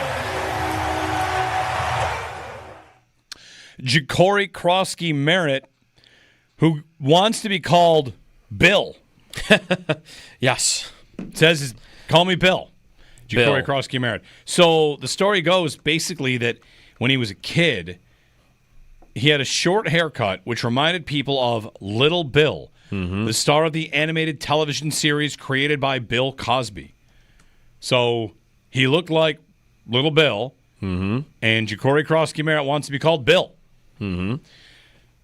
Joe's about to drop a little fantasy find on us. Yeah. Because Ja'Cory Krosky Merritt was a fantasy find for weeks and weeks and weeks, maybe even the last couple of months. Yeah. If you were deep into it, you knew this guy's potential, and you're already fading him. Yeah, the time's passed.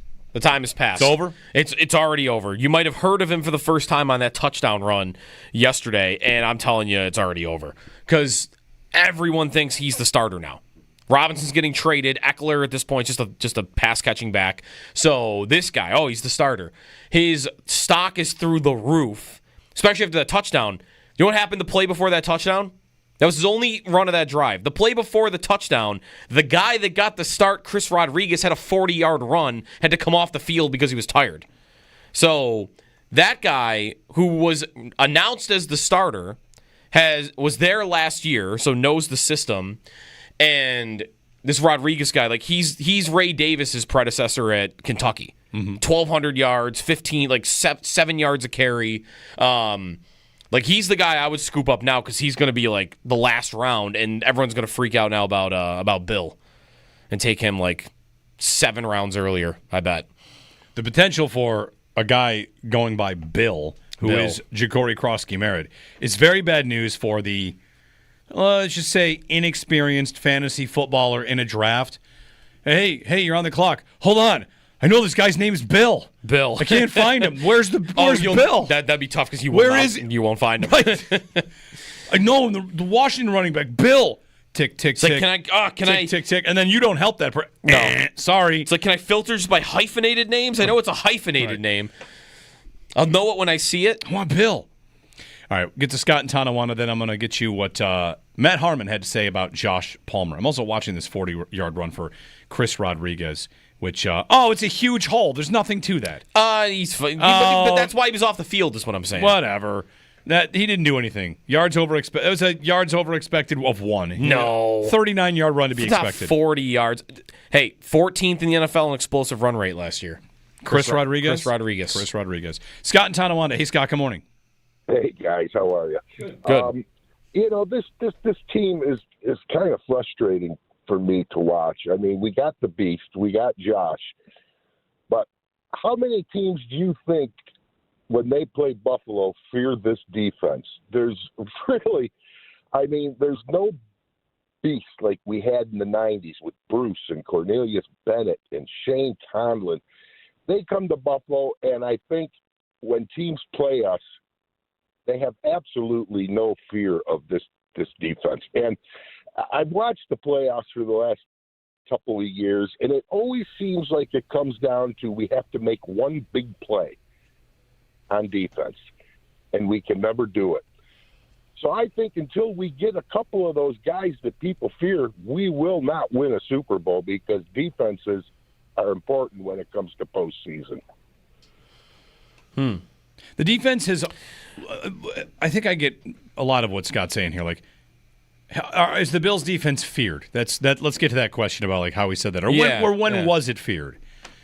When it was feared, if it was feared, it's always been to a point, it's been a sum of its parts kind of defense. Yep. You got some really good players over the years. Tre'Davious White, Micah Hyde, these are great players.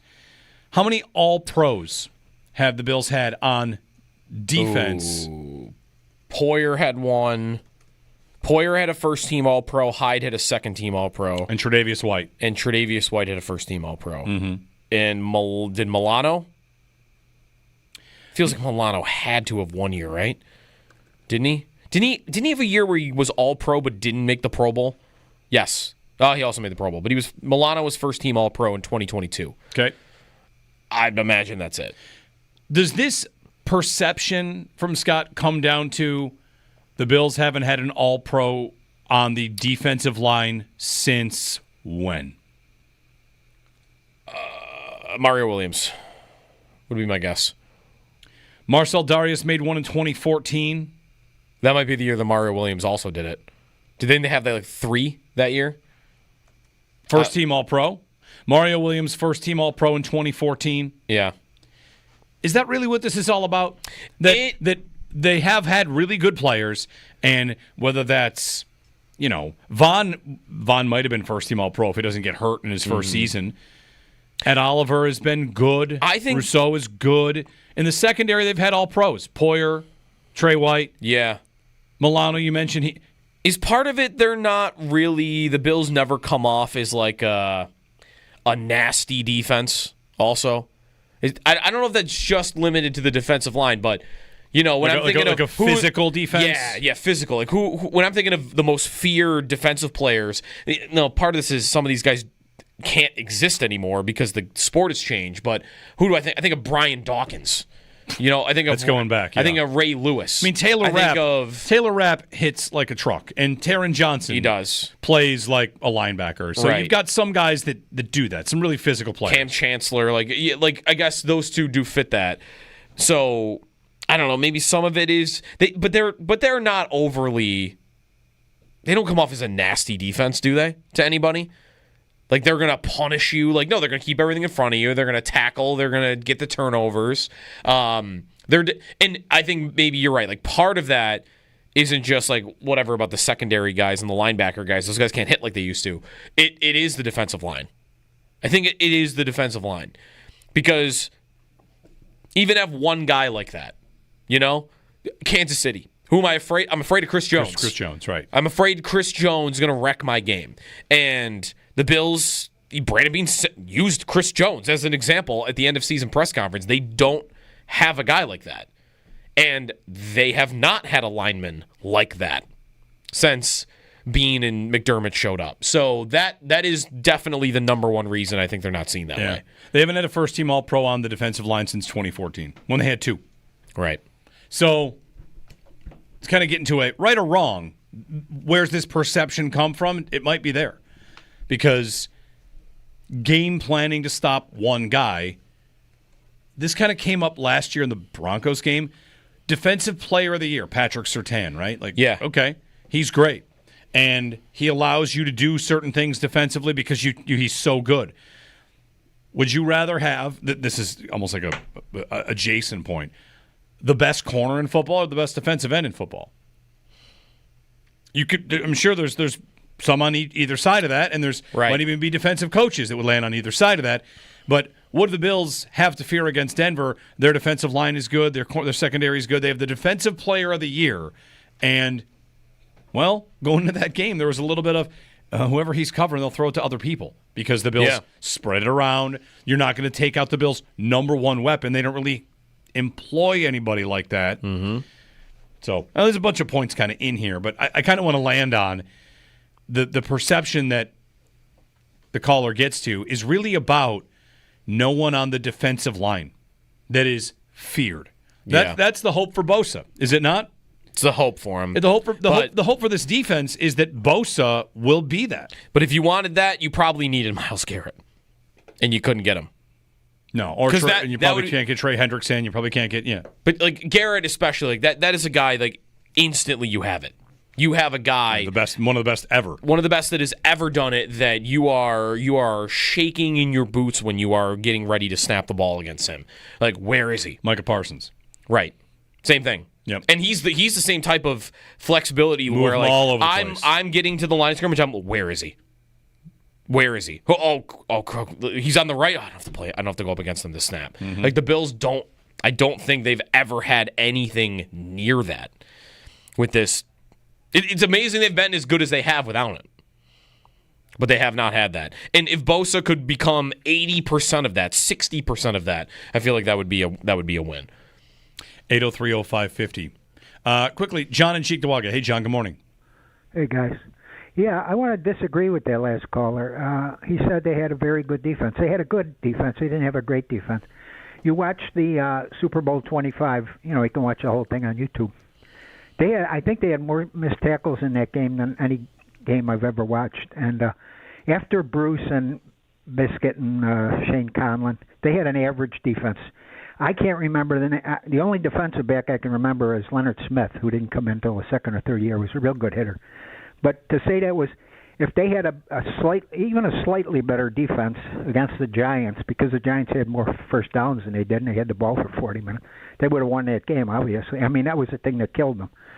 Parcells just said, okay, we're going to give the ball to O.J. Anderson, and he's going to get 100 yards. And he won the MVP of the game, despite the fact Thurman had more yards and scored a touchdown.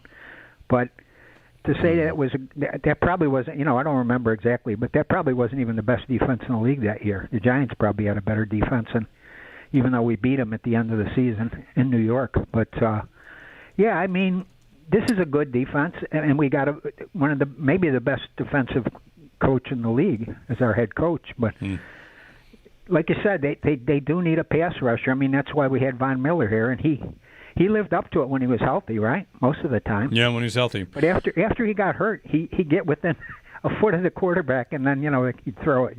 So yeah, it always comes down to just one thing. They got to beat the Chiefs in the playoffs. So that's all I'd like to say. Thanks. Thanks, John. When you said the Bills have the best defensive head coach in the league, my first thought is, who's the competition? Brian Flores. He's not a head coach. Best defensive head coach in the league. Oh, head coach. Todd Bowles. Houston would be my answer here. Right? DeMeco Ryans. There aren't that many. The league definitely shades offense. You got a couple special teams coaches too, like that's Tomlin and Harbaugh. Right? No, I think if I were to tell you who the best defensive coaches in the league were, I would start listing coordinators before I would get to head coaches. Right. Vrabel? Like I wouldn't put Tomlin on this list. No. Would you put Dan Quinn on this list? Aaron Glenn? It is just starting with the Jets. Jonathan Maybe he gets on it. It's a short list. DeMeco Ryans like the only other defensive coach that's gone. It's won playoff games. I feel like. 803-0550. All right, I owe you that Josh Palmer breakdown from Matt Harmon. We'll do that. 8:30, we're checking in with the Panthers as part of our 14 teams in 14 days. 9 o'clock, checking in on the Falcons, two teams the Bills will visit this year. They'll play two NFC teams on the road. Jeremy and Sneaky Joe, good morning here on WGR.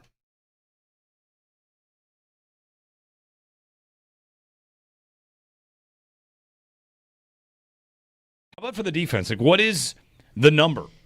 Because you kind of can't put it into wins and losses. Jeremy White here to tell you about because they win a lot of games insurance. Anyway. Last year their defense was not really as good as it normally is, and they won a lot of games. This year you could have the same defense and, looking at the schedule, be the 1 seed, right? So that'll be one of the things about this year, Joe, when we're watching games. If they win the opener 27-24, that's good. They win. Yep. Are people okay with 24? Are people okay with giving up points and still winning? Because going back to the AFC Championship game, there's a lot in there about just flat out points given up. You gave up 32 points to a team that didn't score a lot this year in Kansas City. Your offense scored 29. 29 should be enough. That's something you hear a lot. 29 should be enough. So if the defense gives up less than 29, is that mission accomplished? Like, I wonder what we will think about the standard for them. What is better than last year? Oh, they're not turning it over as much, but their third down percentage is better. Is that it? They're off the field. They're forcing more punts. I'm always wanting to talk about punts forced more than turnovers forced because punts are turnovers, and while they aren't as sexy, like they do matter. So trying to establish a standard for the defense. I want to see them be able to not get picked apart in the pass game, which was new for them, right? They have for many, many years been awesome at just defending the pass and will give you the run. Go ahead, run for 80. Run for 4.2 yards per carry and have your day. You're not going over the top of us. You're not getting big passing plays. And last year, for the first time, that was kind of different. And maybe that's the safety point. Maybe that's the safety point, how they were playing and the talent level of the two that were back there. But that would be my standard is to not feel like, oh, they got a great quarterback coming into town. Well, that guy's going to rip it up.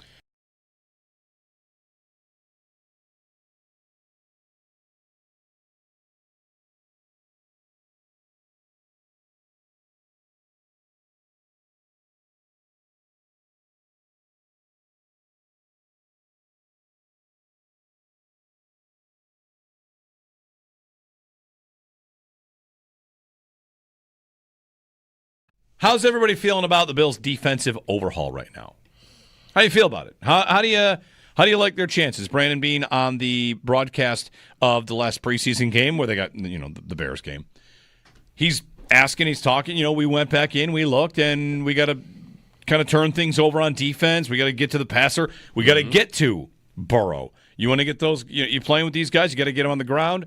And of course, there's more to defense than just getting the quarterback on the ground. So. Here we are a couple weeks out from the season. You've seen the offseason. You've seen preseason. You've heard from camp, whether it's injuries or whatever. How do you feel right now about the Bills' defensive overhaul? Confident? I feel like you want to know why I didn't put up a poll on this on Twitter? I didn't put up a poll because I felt like if I didn't include one option that was something McDermott, I would get 20,000 responses about where's the thing about McDermott? Where's the it doesn't matter because it's McDermott, because the people that don't really trust him, no matter how good they get defensively, you've got people that don't trust him. So how do you feel about their defensive overhaul right now? Give us a call, 803-0550. I feel the way that I always feel about their defense, which tends to be I guess I don't trust it in the playoffs. And it's hard to get excited about it before that. Because I've seen them be a great defense, and in the playoffs, whether it's injuries or whatever it is, like there's always a reason there. And the thing that has me nervous right now is, yes, safety. Yeah. I was nervous going into the season. I was kind of nervous about it a little bit last year. At the draft, those 3 days where we talked about Malachi Starks as an idea, I immediately kind of got on board with that idea. We did not talk about receiver every single minute of every single day. I had a summer fling with safety.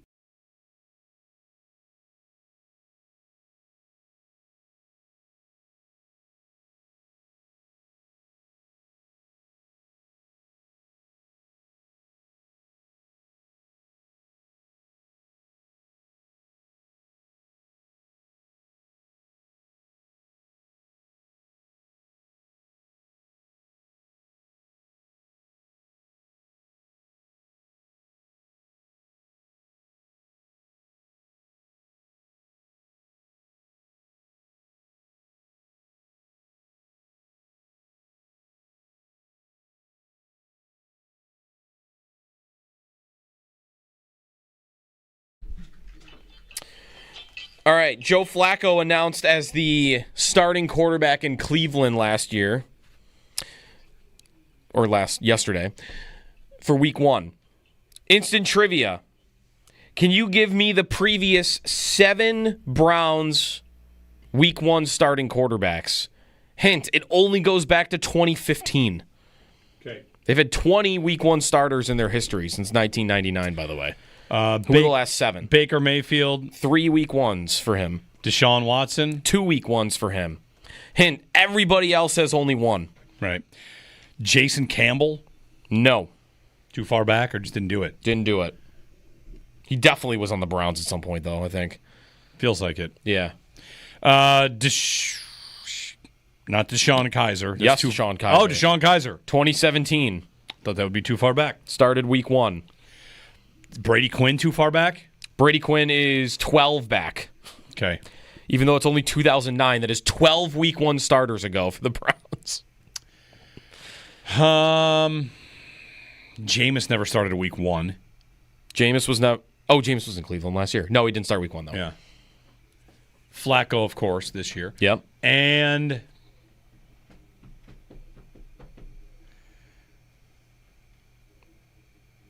you want hints already? yeah. Okay. There's a former Bill. Tyrod? Tyrod started week 1 Wow. in 2018. He's been everywhere. Yeah, he's become a journeyman. You have a long-time backup in the NFL that got a 1 week 1 starter for the Browns. He also had a brother that was a backup in the NFL. Josh McCown. Josh McCown in 2015. The Bills tried to get Josh McCown and lost out to the Browns. That year? That year. Yeah. 2015. That's the first Tyrod year? I think so. And Castle? Yeah. Okay. You have a rookie of the year for another team flamed out, went to the Browns.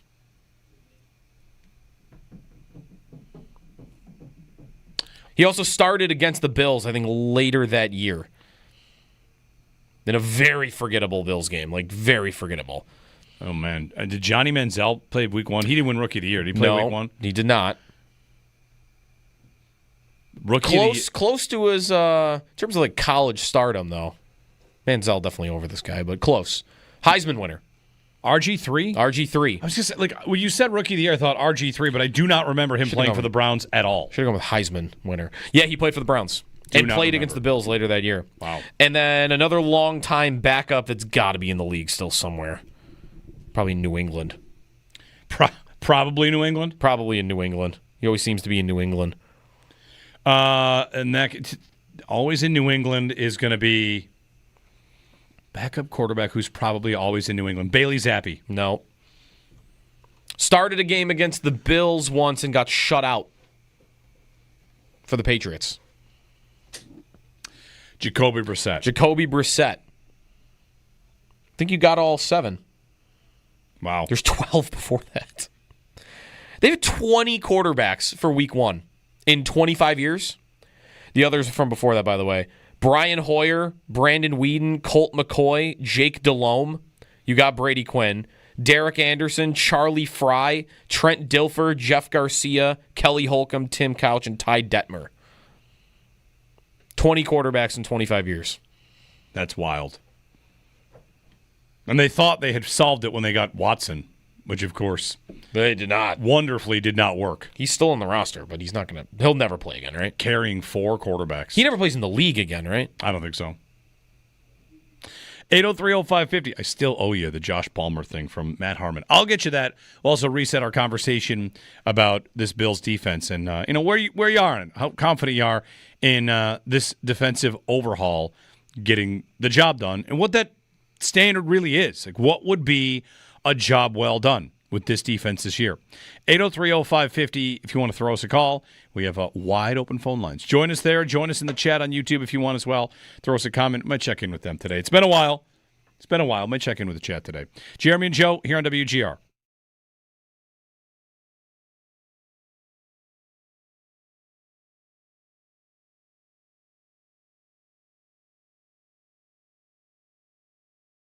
Are you ready for the hottest take I've had in a month of last night? Sure. We're going to call him Fancy Kirk Cousins again? No. I have a hot take. It's maybe not quite a let's get stupid, but the Bengals last night playing Burrow because they're trying to prove a point. Mm-hmm. What they're actually trying to do, I'm going to go ahead and hot take, but you tell me where it's wrong. They're priming the pump to try to get him to win the MVP. They're already showing. What do you see last night? What did you see in week 1? Burrow, electric. The defense, a disaster. And they're getting early returns on our guy's going to win the MVP. We're going to show him off before the season and make sure he's top of mind, and he's going to go win the MVP. Have you seen the numbers? Already in the preseason. The idea is, why play him? Oh, we want to start faster. Yeah, I know. Well, you do. You want to start faster. How long's he got to play?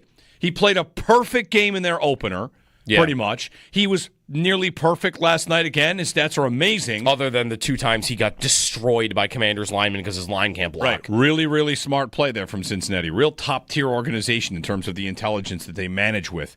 Let's throw our entire season out there in a preseason game against Washington. That's what I mean. Like, you want him to win the MVP. You're throwing him out there to the Wolves to get destroyed. Well, they want everybody to start thinking about it now. They want him to win the MVP, and they want to show everybody now. There's my hot take. Who is doing that in the preseason? It's priming the pump. It's the way that it works. It's a psyop. Try to make it make sense otherwise. Psyop. It's a psyop. They're trying to get us to think about Burrow winning the MVP early.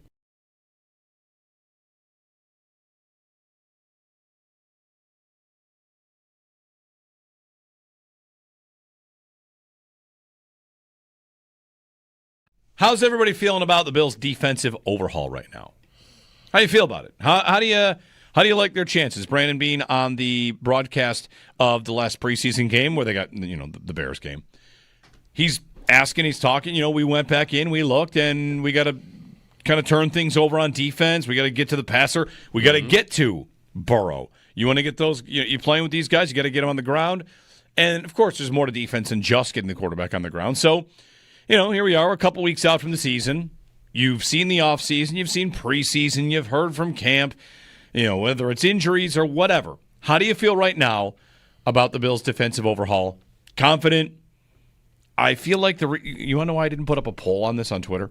I didn't put up a poll because I felt like if I didn't include one option that was something McDermott, I would get 20,000 responses about where's the thing about McDermott?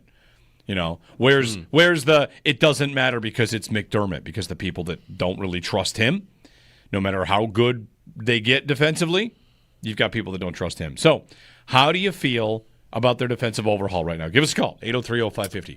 I feel the way that I always feel about their defense, which tends to be I guess I don't trust it in the playoffs. And it's hard to get excited about it before that. Because I've seen them be a great defense, and in the playoffs, whether it's injuries or whatever it is, like there's always a reason there. And the thing that has me nervous right now is, yes, safety. Yeah. I was nervous going into the season. I was kind of nervous about it a little bit last year. At the draft, those 3 days where we talked about Malachi Starks as an idea, I immediately kind of got on board with that idea. We did not talk about receiver every single minute of every single day. I had a summer fling with safety.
No practice for the Bills yesterday. They'll be back on the field today, ahead of Tampa for the final preseason game on Saturday night. Sean McDermott meets with the media today at 12 o'clock. Elsewhere around the NFL, Joe Flacco named the Browns starting quarterback for Week 1 against the Cleveland Browns. It was expected. They'd been resting him in the preseason. He is going to be one of 4 quarterbacks on the 53-man roster. It's reported the Browns will keep all of Joe Flacco, Kenny Pickett, Dylan Gabriel, and Shadur Sanders. Commanders running back Brian Robinson did not play in the preseason game last night for them against the Bengals. Trade rumors about Robinson. Now might even be an expectation that he is traded. The Commanders activated Terry McLaurin off the PUP list, but he hasn't practiced yet as he's still looking for a new contract. Dolphins signed edge rusher Matthew Judon to a 1-year deal. DeAndre Hopkins has a knee injury but isn't expected to miss Week 1 against the Bills. Gabe Davis, who's been a free agent now for a couple months, is expected to have a second free agent visit with the Pittsburgh Steelers either today or tomorrow. Major League Baseball, Blue Jays and Red Sox both lost last night. Toronto to Pittsburgh, Boston to Baltimore. AL East lead for Toronto still is at 5. Vlad Guerrero Jr. got hurt last night, but he'll have an MRI today on an injured hamstring. That's your Paddock Chevrolet Sports Update. Paddock Chevrolet celebrating 90 years of being your hometown dealership.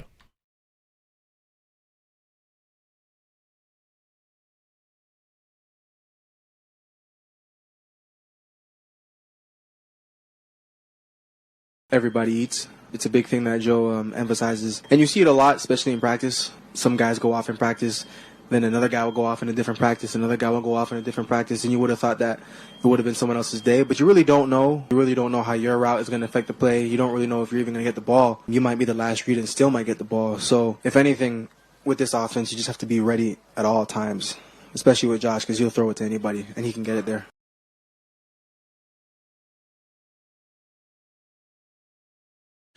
It's Josh Palmer. Bills wide receiver Josh Palmer comes in from the Chargers, of course. Good morning, Jeremy and Joe. I've got some stuff on Palmer for you here in a moment. Reset where we've been today. Good morning. Watched the Bengals and Commanders last night. And Burrow played again. Led 2 scoring drives. Got thrown to the ground a couple times. Mm-hmm. We'll see if the Bengals have proven their point that they're not going to start slow this year. They also, of course, might trade Trey Hendrickson. There's some reporting. Diana Rossini was the latest that New England is not close on any one of the disgruntled superstars. Nope. They could probably use all of them, whether that's McLaurin, Hendrickson. If I were there, I would desperately want them to do one of those deals. Yes. I've got $60 million in cap space, and I've got this fleet of good players that could be traded around the league. Like, go offer what it takes. Come on, let me go challenge the Bills. Or are they afraid because Miami did that and it's now over? Isn't New England just exactly in a spot good enough to worry about trading their future first? How good are they going to be? This is a good point about the Bills. When did the Bills trade their first for Diggs? After they made the playoffs. True. After they won 10 games. We're a playoff team. Yeah. Trading our first, we're going to do it. Mm-hmm. You can gamble a little bit there. New England won 3 games last year. They also traded their first when they knew it was going to be, right? Because they traded it before the draft. That's right. After that playoff season, so they knew it was 22. In the 20s. Yep. So New England wouldn't know where it's going to be. That's right. New England is, we think we might have a good year. McLaurin, Hendrickson, we like Drake May. But they've picked 3rd overall in back-to-back seasons. And making that gamble now, you might just be a little bit nervous about it. A little bit. Where it's, we might make the playoffs. We do have a giant in our division, so it's wild card. Right. This pick is going to be 20 if we have a good season, 22. And if we have a bad season, if Drake May gets hurt or some stuff goes wrong, is that the 14th pick? All of a sudden that feels worse to them? Sure. This is where someone might accuse them of rushing the rebuild kind of thing. Yeah. Like right now, New England's got to feel like they're in a pretty good spot. The GM did say he's willing to make a big trade. I agree with you. If I'm there, I'm banging the table. Hendrickson, McLaurin, Geez, Cam Hayward if they wanted. I don't know. Parsons especially. Parsons, anybody. That pick could be top 10, and I would still feel decent about it if I got Parsons. That's right. Hendrickson, because he's 32, I might feel a little more. You're New England. You are young enough. You mentioned all that cap space, and that's because the quarterback's on a rookie contract. Yes. You're going to have that cap space for a while. If he ends up being good, figure it out at that point. The cap will go up $80 million. So, yeah. 803-0550 is our phone number. Just a little thing on New England there. We've been talking about the Bills' defense. And basically, what's the standard for it being good? You want it to be good. What does good look like? And how do you feel about this defensive overhaul? I want to clarify. I am not asking this in the wake of 38-0 against the Bears. The defense looked bad against the Bears. I don't really think about that game anymore. Like, it happened. It was bad, sure. But whatever. The Bishop conversation is happening. I had somebody write in about the Cole Bishop conversation, and this is something that tends to come with August. Mm-hmm. It's from Bartman, who said, you feel the football team to win games. You don't feel to say, look at our sick defense. I hope they're better, but an entire region clenching about a second-year safety is nauseating. And I would just say about the Cole Bishop conversation, I don't think that everybody here is clenching, to use his term. I think there's honest concern, questions about what's happening at safety. It was a problem last year.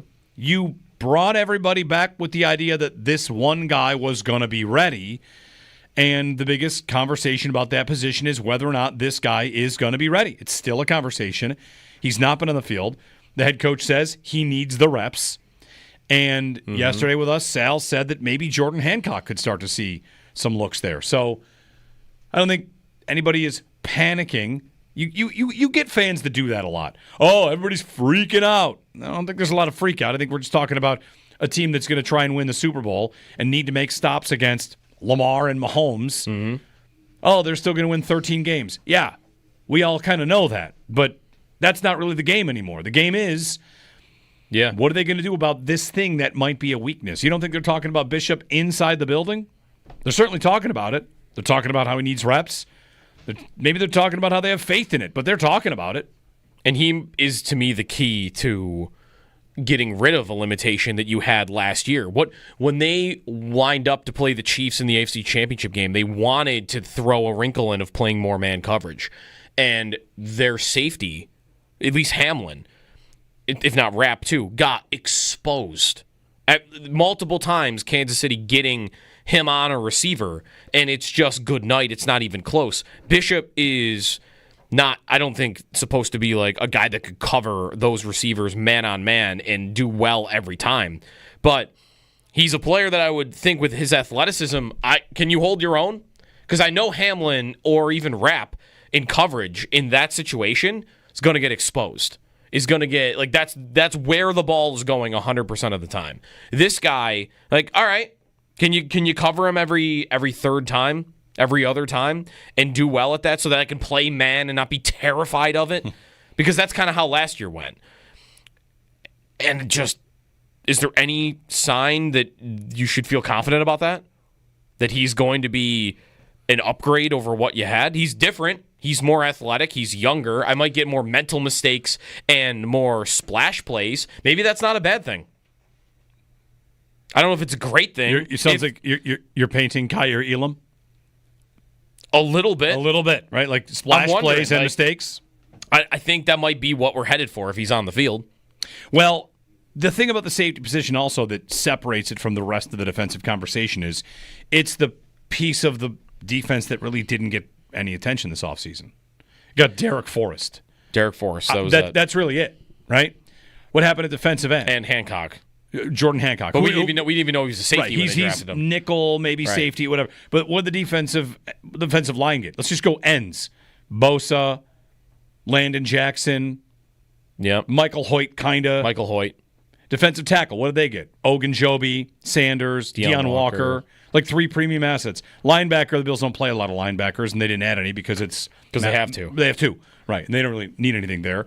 Secondary, what'd they get? First-round pick, Trey White, Dane Jackson. These guys are returning, but they're guys that were not on the team that they brought back. They tried to get Jair Alexander at one point. So they were going after it. They upgraded. They paid attention to a lot of spots, and the one spot that they kept the same, and this might actually give you confidence if you want to go there. That's fine. The one spot they kept the same was safety. Like, you didn't make any change there. It's Rapp and Bishop. And we've talked a few times going back to the draft that 24, 48 hours before the draft, where the conversation was a lot about Malachi Starks, Sal came on and said, guys, they like their room. They like their room. They're not going to do that. They like who they've got. Starks didn't ultimately make it to them where they picked, so we don't have to necessarily know what they would have done, but I trust Sal, and Sal in the know. They like their guys. So the idea was we're going to run it back at safety, and we're just going to be better. And that's really what we're waiting to see, if they're going to be better there. But in the preseason so far, here's, I guess, the one way to say it. It started the same way last year did, which is Bishop not on the field. Right. And Hamlin showing, what he is, a reasonable backup.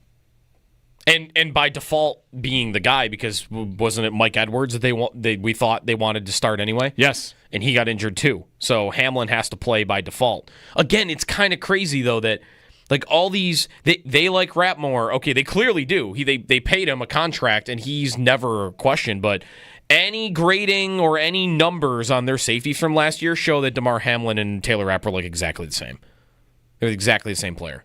Maybe Rapp is flying around a little bit more, and Hamlin is more the mental stuff. But their results exactly the same. But yet one guy is entrenched. He's a starting safety, and the other guy is, is he even on the roster? Well, I think Rapp would make opposing players think twice. I mean, he's somebody that he hits hard. Yep. Hamlin, he flies around. Hamlin actually used to be that. I remember the first introduction to Hamlin was him getting a targeting penalty, maybe.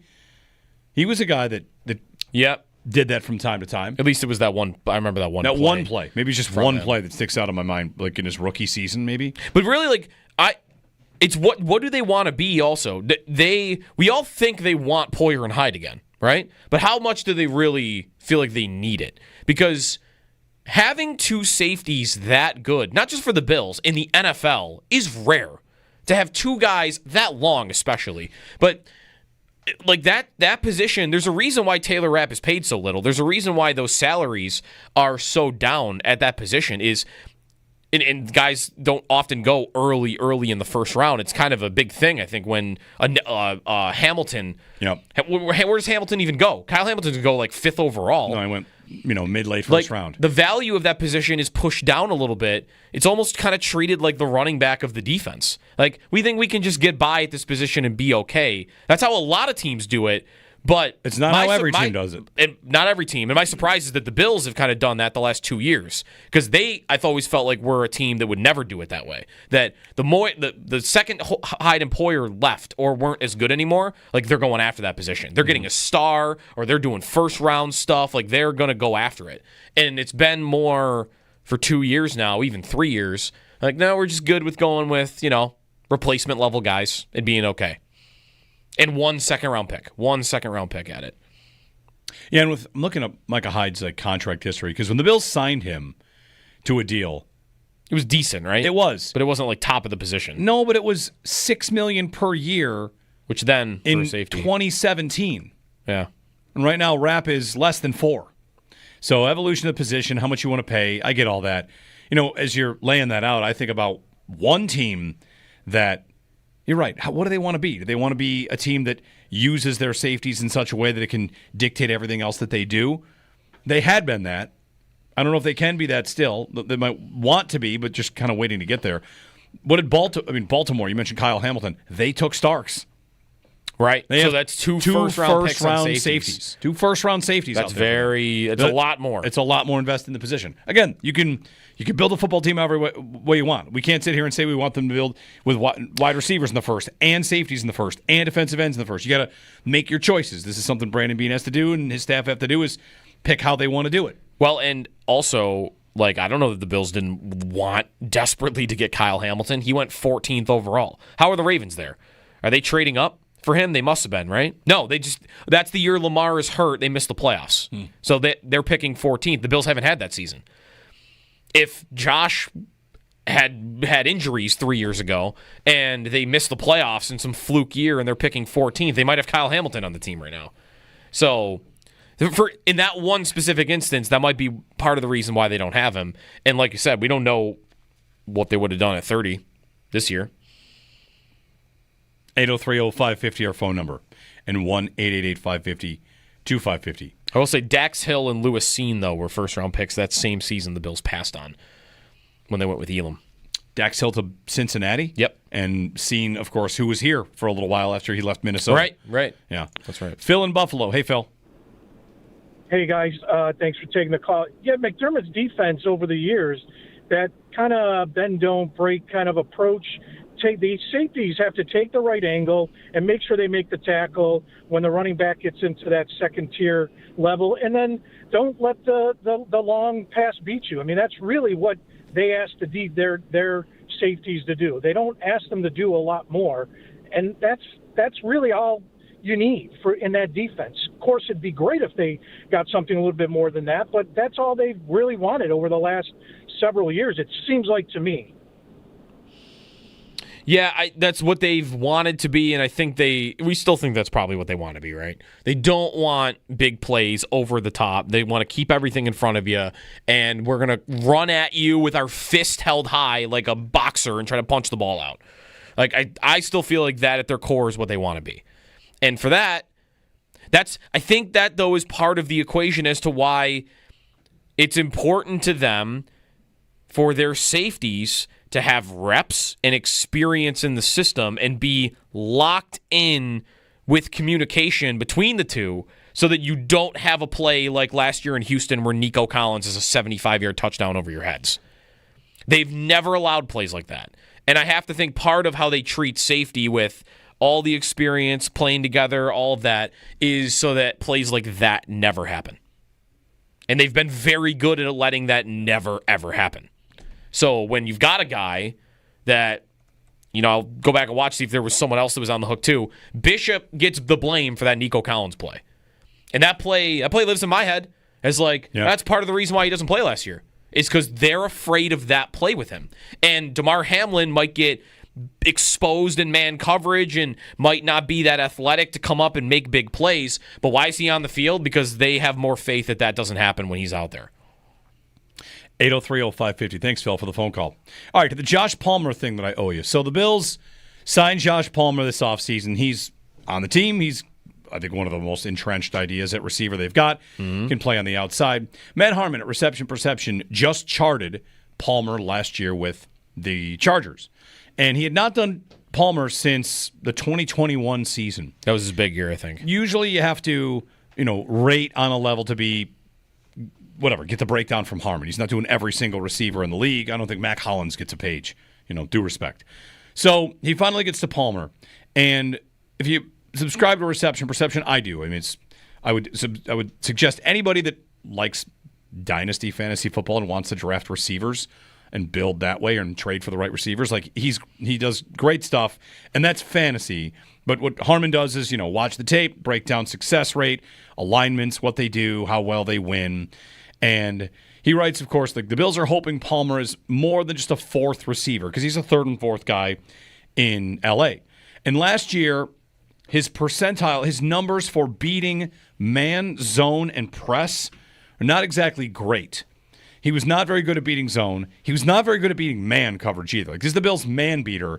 And last year, Harmon sampling Palmer says he beat man coverage on the 29th percentile, which is not very good. No, it's not. He did beat press coverage pretty well, so he's got some ability there. Okay. And what he points out is, it's funny, he almost treats the Bills like they are a different passing game than most teams.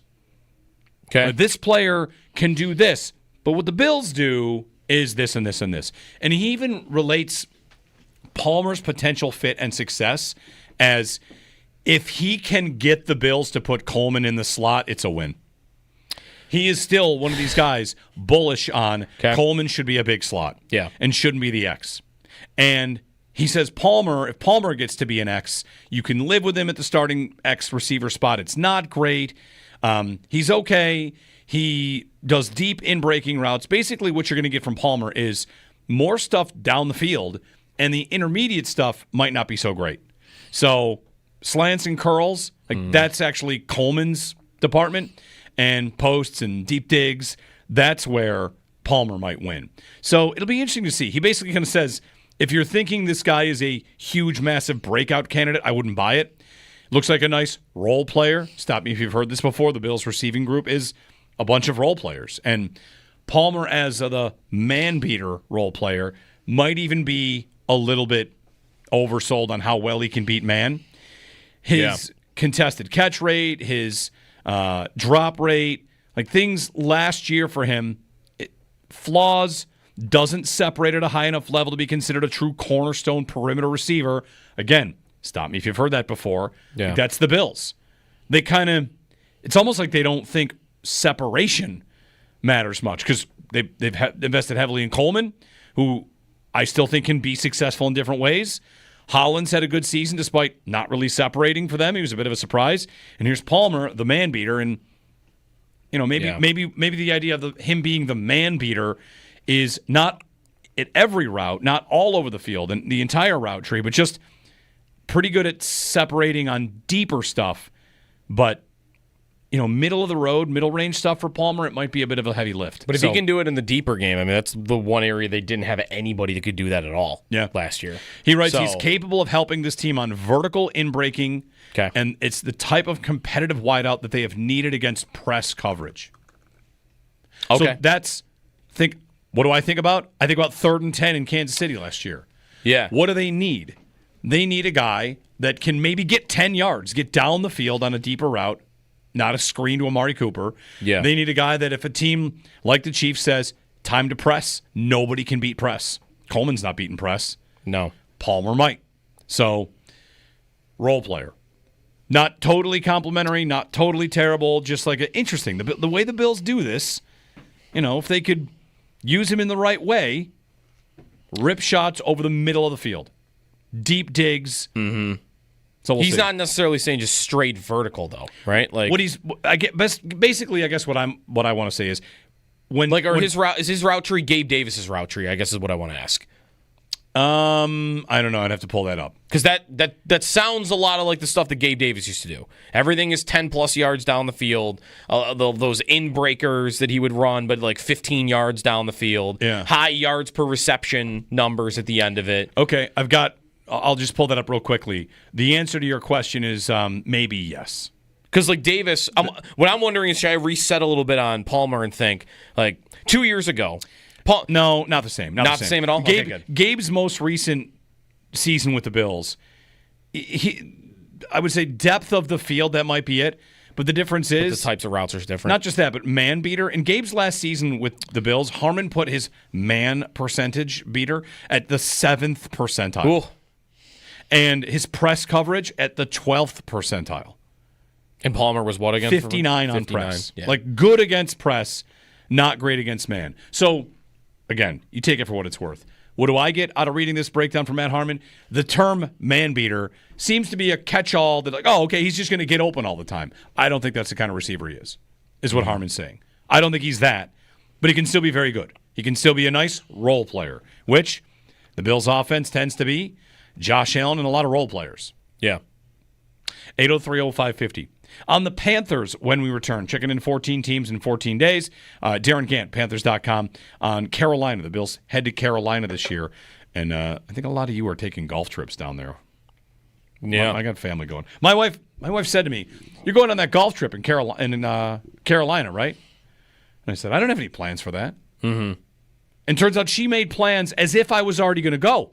Yeah. Now I feel like I have to go. My mom is talking to you, like assuming, like, oh, you're coming down, right? Carolina for that week. It'd be a good trip. Mm-hmm. I mean, October, Carolina. A lot of potential golf. All right, 803-0550 on the Panthers and Falcons at 9 o'clock as well. Your phone calls mixed in. 803-0550 on WGR.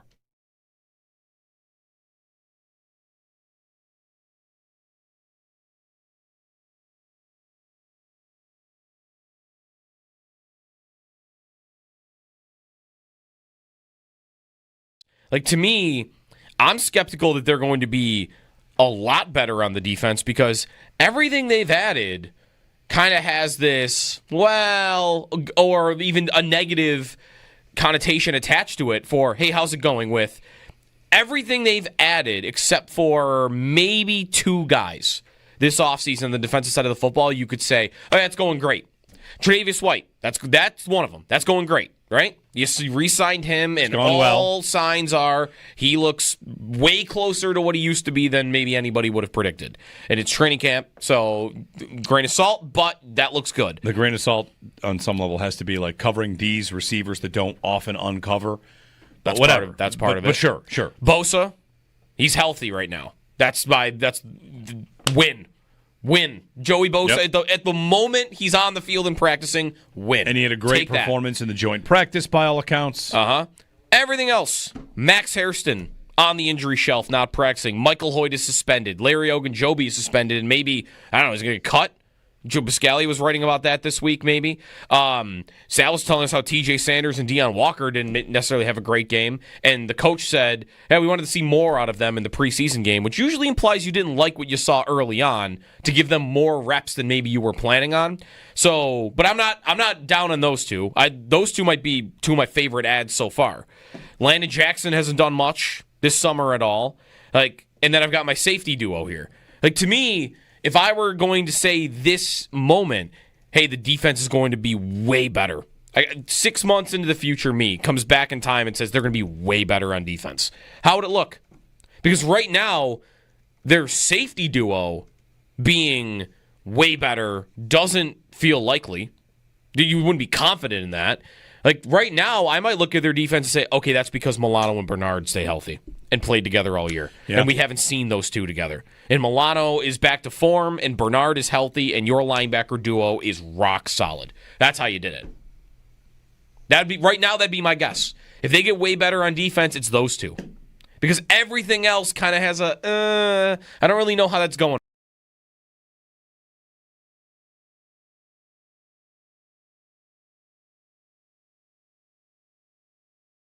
How about for the defense? What is the number? Because you kind of can't put it into wins and losses because they win a lot of games anyway. Right. Last year, their defense was not really as good as it normally is, and they won a lot of games. This year, you could have the same defense and, looking at the schedule, be the 1 seed, right? So that'll be one of the things about this year, Joe, when we're watching games. If they win the opener 27-24, that's good. They win. Yep. Are people okay with 24? Are people okay with giving up points and still winning? Because going back to the AFC Championship game, there's a lot in there about just flat out points given up. You gave up 32 points to a team that didn't score a lot this year in Kansas City. Your offense scored 29. 29 should be enough. That's something you hear a lot. 29 should be enough. So if the defense gives up less than 29, is that mission accomplished? I wonder what we will think about the standard for them. What is better than last year? Oh, they're not turning it over as much, but their third down percentage is better. Is that it? They're off the field. They're forcing more punts. I'm always wanting to talk about punts forced more than turnovers forced because punts are turnovers, and while they aren't as sexy, they do matter. So trying to establish a standard for the defense. I want to see them be able to not get picked apart in the pass game, which was new for them, right? They have for many, many years been awesome at just defending the pass and we'll give you the run. Go ahead, run for 80. Run for 4.2 yards per carry and have your day. You're not going over the top of us. You're not getting big passing plays. And last year, for the first time, that was kind of different. And maybe that's the safety point. Maybe that's the safety point, how they were playing and the talent level of the two that were back there. But that would be my standard is to not feel like, oh, they got a great quarterback coming into town. Well, that guy's going to rip it up.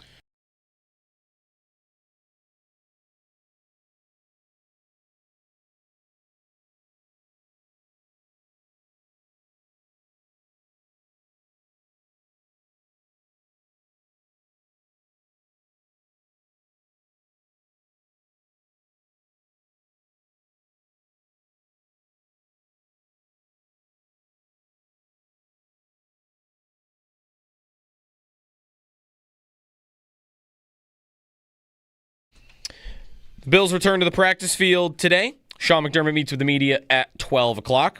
Stay tuned for that. Try to hear that live here on WGR. Also, the Cleveland Browns have their Week 1 starting quarterback. Joe Flacco is going to play against the Bengals in Week 1. The Browns are expected, according to a couple reports, to keep 4 quarterbacks on the roster, including both rookies, Dylan Gabriel and Shadur Sanders, along with Kenny Pickett as well. Elsewhere around the NFL, Matthew Judon to the Dolphins on a 1-year deal. Gabe Davis, who's still available, having a second free agent visit in Pittsburgh. The Commanders held Brian Robinson, their starting running back, out of last night's preseason game despite almost all their starters playing. Robinson is expected to be traded. Baseball, the Blue Jays lost to the Pirates 5-2. Red Sox fall to Baltimore 6-3. AL East lead remains at 5 for the Blue Jays. Those are your Paddock Chevrolet sports headlines. Paddock Chevrolet celebrating 90 years of being your hometown dealership.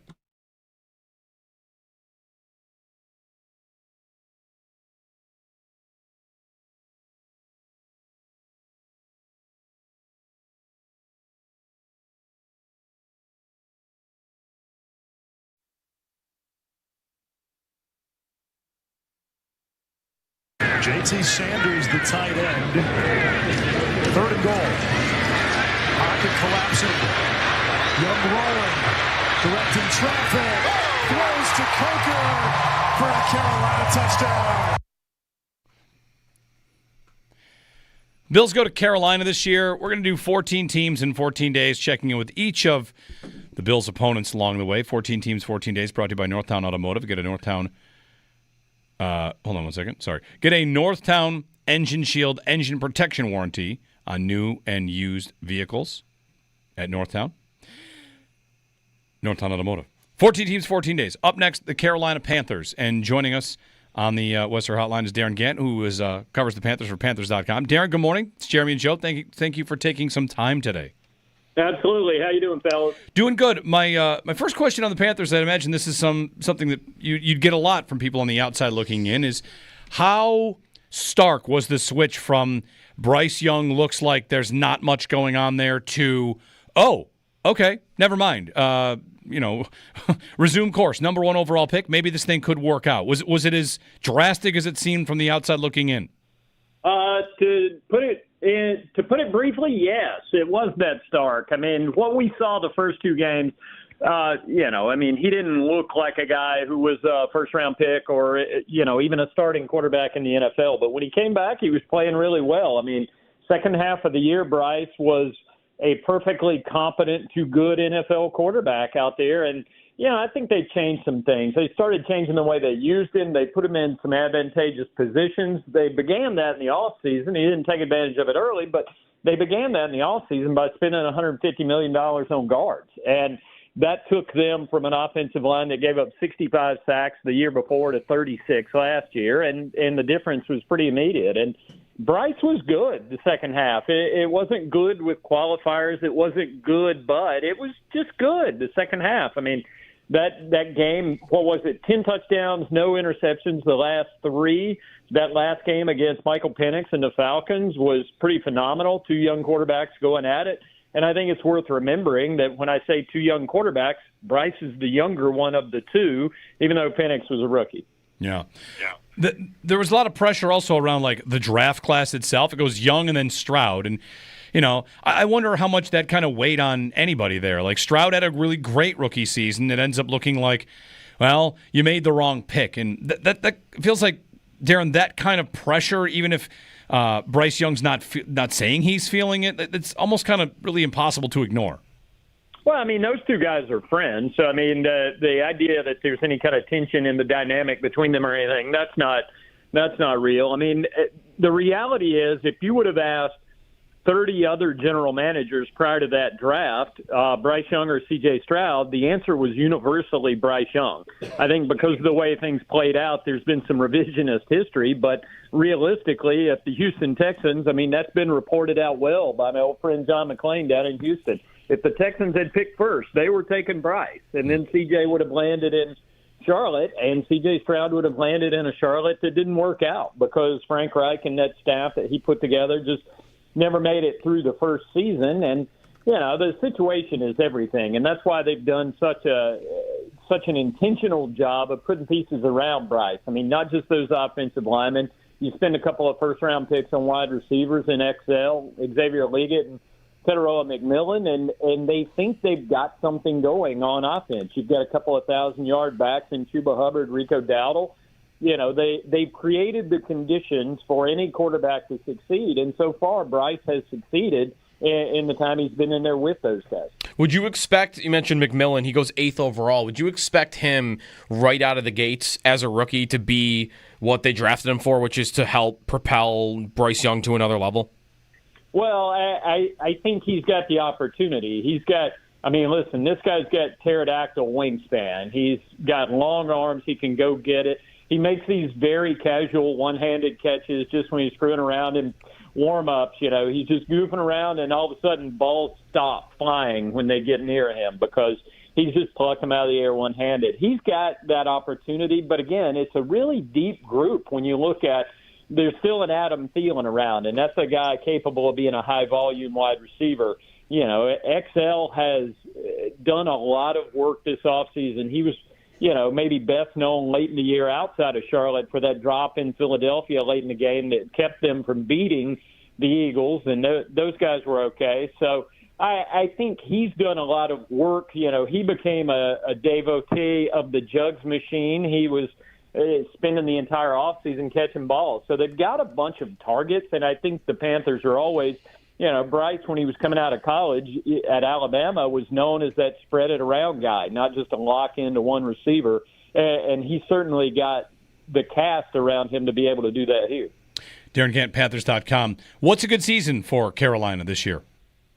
Improvement is a good season for the Carolina Panthers. They went from 2 wins to 5 last year. If you go from 5 to 7 or 8 and get better on the other side of the ball, I think you can call that a reasonably successful season. It's been a tough go for the last few years, partially because they hadn't settled on a course. There was a lot of change in quarterbacks. I mean, keep in mind, this is the Carolina Panthers team that started Teddy Bridgewater, then Sam Darnold, then Baker Mayfield before they ever got to Bryce Young. So there's been a lot of instability. They've settled in on a group now. This is the first time since 2019, believe it or not, that the same GM, head coach, and quarterback have gone into 2 seasons in a row. So they have settled into this course. They're going to continue to develop these guys, and we'll see what happens. They did a lot of work. A year ago, all the work was done investing in that offensive line. This offseason, it was fixing the defense, and they went out and spent heavily on guys at every level of the defense.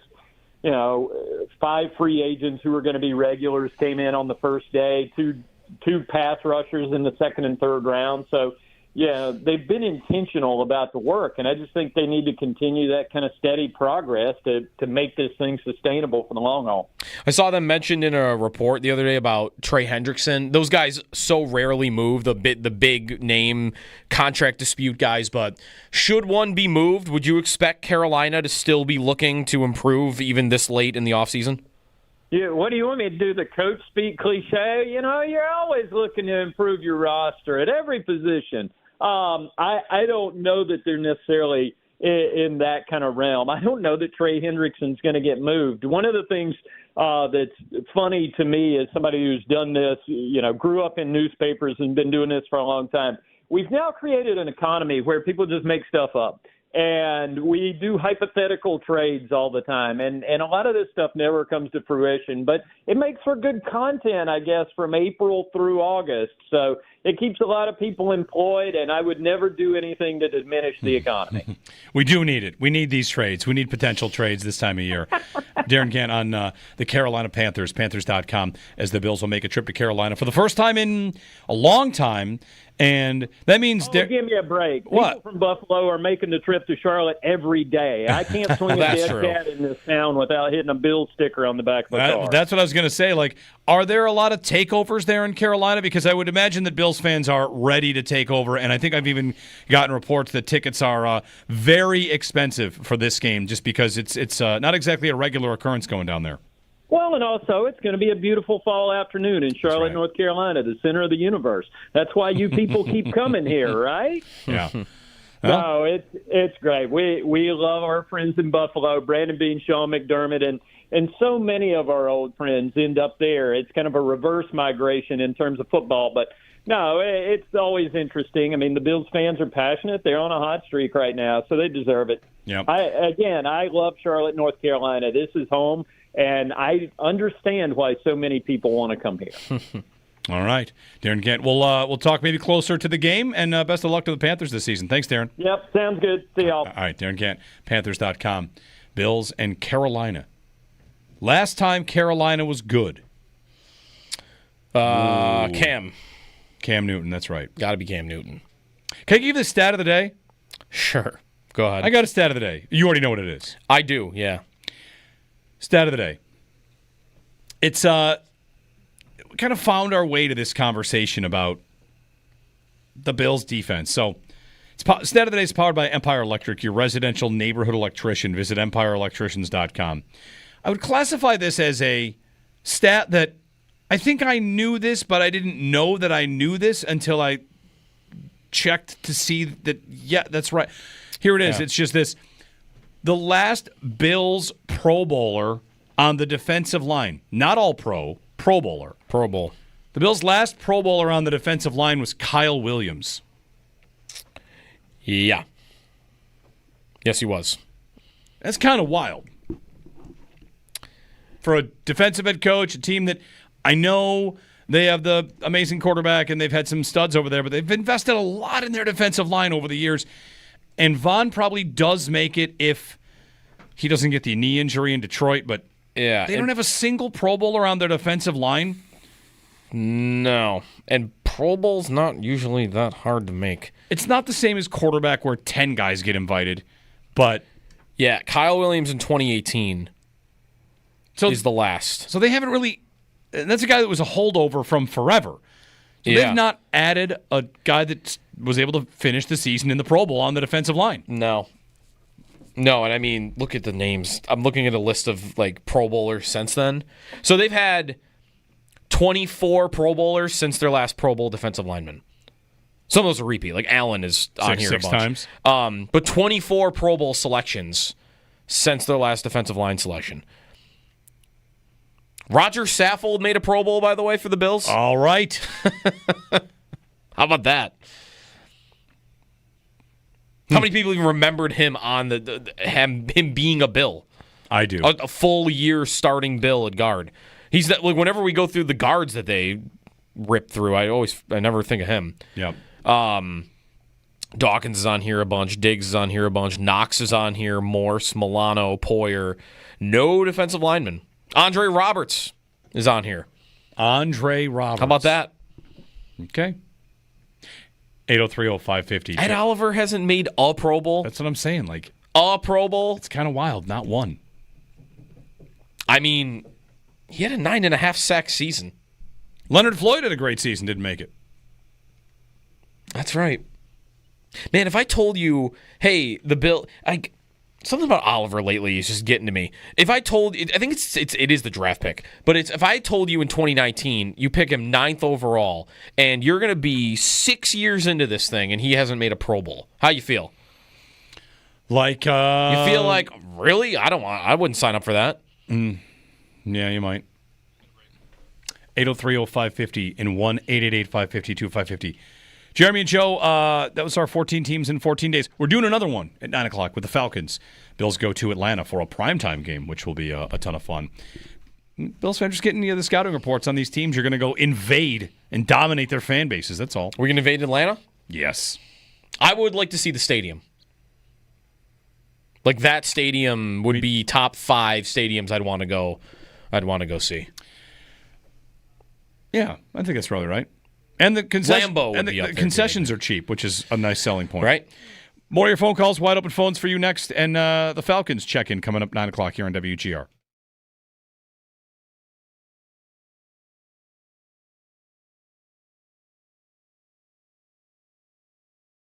Are you ready for the hottest take I've had in a month of last night? Sure. We're going to call him Fancy Kirk Cousins again? No. I have a hot take. It's maybe not quite a let's get stupid, but the Bengals last night playing Burrow because they're trying to prove a point. What they're actually trying to do, I'm going to go ahead and hot take, but you tell me where it's wrong. They're priming the pump to try to get him to win the MVP. They're already showing. What do you see last night? What did you see in week 1? Burrow, electric. The defense, a disaster. And they're getting early returns on our guy's going to win the MVP. We're going to show him off before the season and make sure he's top of mind, and he's going to go win the MVP. Have you seen the numbers? Already in the preseason. The idea is, why play him? Oh, we want to start faster. Yeah, I know. Well, you do. You want to start faster. How long has he got to play? He played a perfect game in their opener, pretty much. He was nearly perfect last night again. His stats are amazing. Other than the 2 times he got destroyed by Commanders linemen because his line can't block. Right. Really, really smart play there from Cincinnati. Real top-tier organization in terms of the intelligence that they manage with. Let's throw our entire season out there in a preseason game against Washington. That's what I mean. Like, you want him to win the MVP. You're throwing him out there to the Wolves to get destroyed. Well, they want everybody to start thinking about it now. They want him to win the MVP, and they want to show everybody now. There's my hot take. Who is doing that in the preseason? It's priming the pump. It's the way that it works. It's a psyop. Try to make it make sense otherwise. Psyop. It's a psyop. They're trying to get us to think about Burrow winning the MVP early.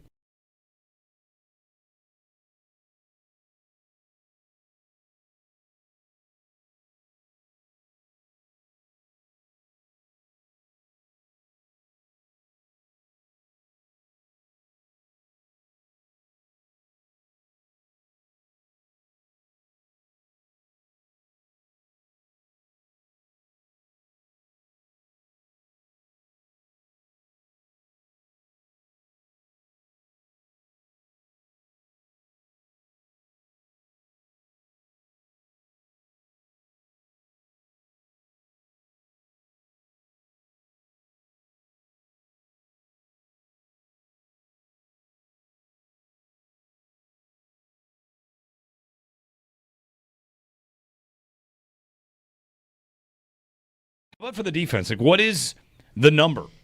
Because you kind of can't put it into wins and losses because they win a lot of games anyway.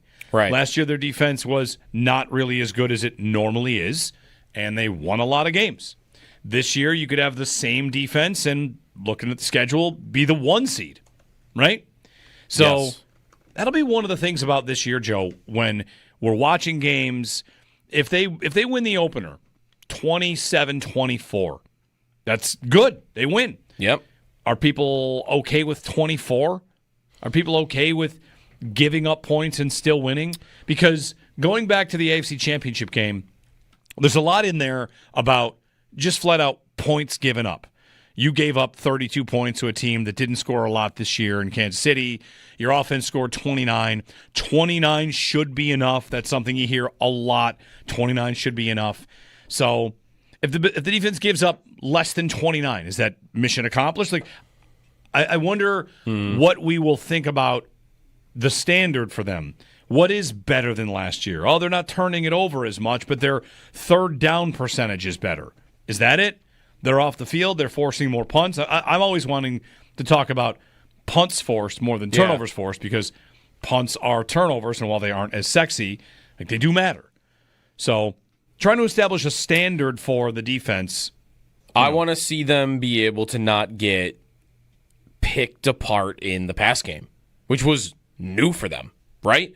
They have for many, many years been awesome at just defending the pass and we'll give you the run. Go ahead, run for 80. Run for 4.2 yards per carry and have your day. You're not going over the top of us. You're not getting big passing plays.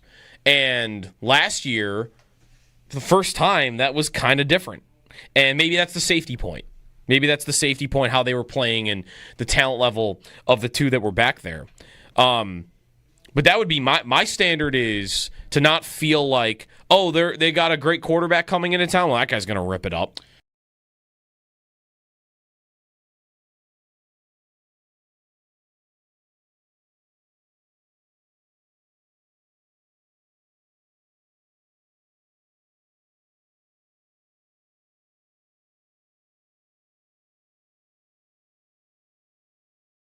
Okay, a couple things. Bills Wire news. Elena Getzenberg, ESPN, tweeting out a bit ago that the Bills worked out 4 players today. Wide receiver Grant DuBose, wide receiver Mekhi Polk, running back Jarvian Howard, and running back Ricky Person. Okay. Quick answer to the question you might have. Why would they do that? My guess is people to play on Saturday. That makes sense. Right? Here, take the ball. Remember Anthony Brown, who played like the whole 4th preseason game last year? Yeah, just anybody go out there. The Bills have injuries at receiver. They're thin at receiver. They probably want to just get whoever out there. That'd be my guess. However, that's probably not what this is. However, Jordan Schultz tweeting 34 seconds ago. Sources: the Bills are expected to host wide receiver Gabe Davis on a free agent visit this week after he meets with the Steelers today. Gabe Davis free agent visit this week with the Bills after visiting with Pittsburgh. I can bring my jersey out of retirement. There you go. He's going to win the same number? I am unable to speak on. I don't. What? All right. Okay. You can't get mad at free agent visits. You can't get mad at. I can be as upset about Gabe Davis visiting, which I'm not upset about, as I am that Grant DuBose is visiting. Or right? They worked him out today. Well, what's the difference? What's the difference? The difference is Gabe Davis isn't coming in just to play the 4th preseason game. What's he coming for? A roster spot? Yeah. I mean, Pittsburgh, he starts tomorrow, doesn't he? So you're competing with that. He has to have a reason to come here. He's not gonna pass on Pittsburgh. He's not even gonna come to Buffalo if he doesn't think there's a roster spot available, because Pittsburgh could give him a starting job tomorrow. I'm not saying he would start here. I'm saying, yes, he would get a roster spot here. If he's visiting, yes. Especially this time of the year. What? Practice squad? Like, you can't do that. What's the... What? What? How? No. We got to break in. Good. I need time. I need time. Needs to take a breath. I feel like... I need a moment. I'm gonna go walk outside. Hey, maybe Pittsburgh will just sign him today. Sure, fine. What? What? Why? Gabe Davis, everybody. I'm over here trying. 13, I think, is available. No, I don't see anybody on the roster wearing 13, which is amazing. There's 90 players. Make sure you clip this. Oh wait, Jalen Virgil's wearing 13. Clip this for YouTube and all the shorts. You can just have like the unintelligible noises. What am I supposed to do with this? We didn't get the blinking lights and the siren breaking news alert for Gabe Davis visiting. Disappointing. I don't want to talk about it. We're gonna come back and talk about the Falcons. That is right. Literally, he's not making a joke. That is going to happen. We actually are doing that. And then we have probably give me time to. What? Why? Why are we talking about receiver? You hit the button. I'm not. I can't. What? What?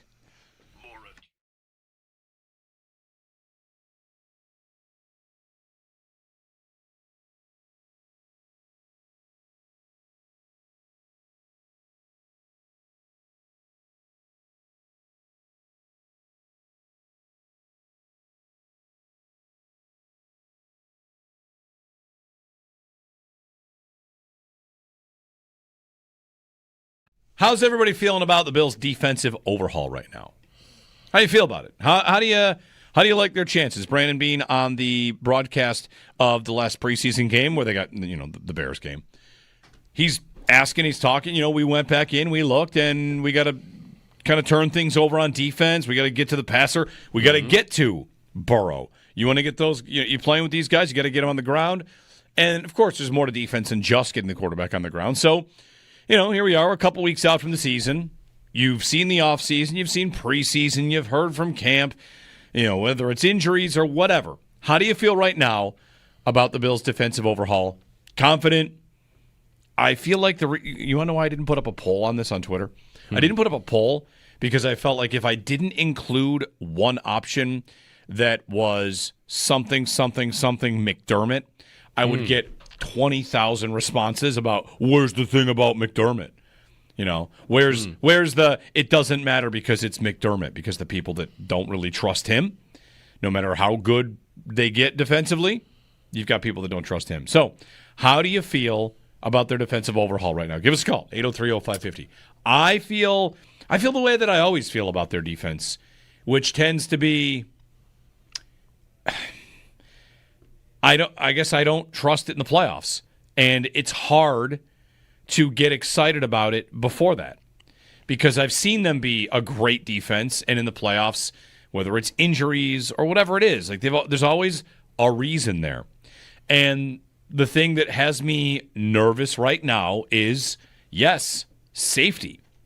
Yeah. I was nervous going into the season. I was kind of nervous about it a little bit last year at the draft, those 3 days where we talked about Malachi Starks as an idea. I immediately kind of got on board with that idea. We did not talk about receiver every single minute of every single day. I had a summer fling with safety.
How about for the defense? Like, what is the number?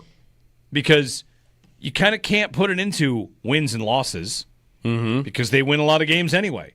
Right. Last year, their defense was not really as good as it normally is, and they won a lot of games. This year, you could have the same defense and, looking at the schedule, be the 1 seed, right? So that'll be one of the things about this year, Joe, when we're watching games. If they win the opener 27-24, that's good. They win. Yep. Are people okay with 24? Are people okay with giving up points and still winning? Because going back to the AFC Championship game, there's a lot in there about just flat out points given up. You gave up 32 points to a team that didn't score a lot this year in Kansas City. Your offense scored 29. 29 should be enough. That's something you hear a lot. 29 should be enough. So if the defense gives up less than 29, is that mission accomplished? Like, I wonder what we will think about the standard for them. What is better than last year? Oh, they're not turning it over as much, but their third down percentage is better. Is that it? They're off the field. They're forcing more punts. I'm always wanting to talk about punts forced more than turnovers forced, because punts are turnovers, and while they aren't as sexy, like, they do matter. So trying to establish a standard for the defense. I want to see them be able to not get picked apart in the pass game, which was new for them, right? They have for many, many years been awesome at just defending the pass and will give you the run. Go ahead, run for 80. Run for 4.2 yards per carry and have your day. You're not going over the top of us. You're not getting big passing plays. And last year, for the first time, that was kind of different. And maybe that's the safety point. Maybe that's the safety point, how they were playing and the talent level of the two that were back there. But that would be my standard, is to not feel like, oh, they got a great quarterback coming into town. Well, that guy's going to rip it up.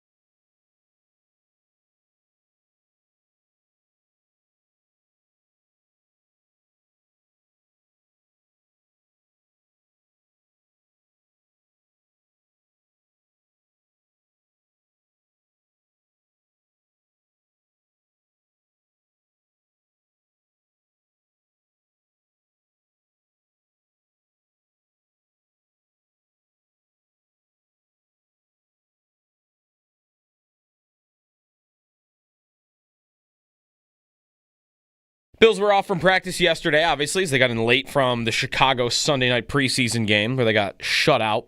Practice today. Sean McDermott meets with the media at 12. On the Bills, Jordan Schultz is reporting in the last 10 minutes that the Bills are expected to host Gabe Davis, who is still a free agent, this week on a free agent visit after he meets with the Steelers today. Davis obviously spending 4 seasons with the Bills, last year with the Jaguars. See if he makes it to the Bills meeting.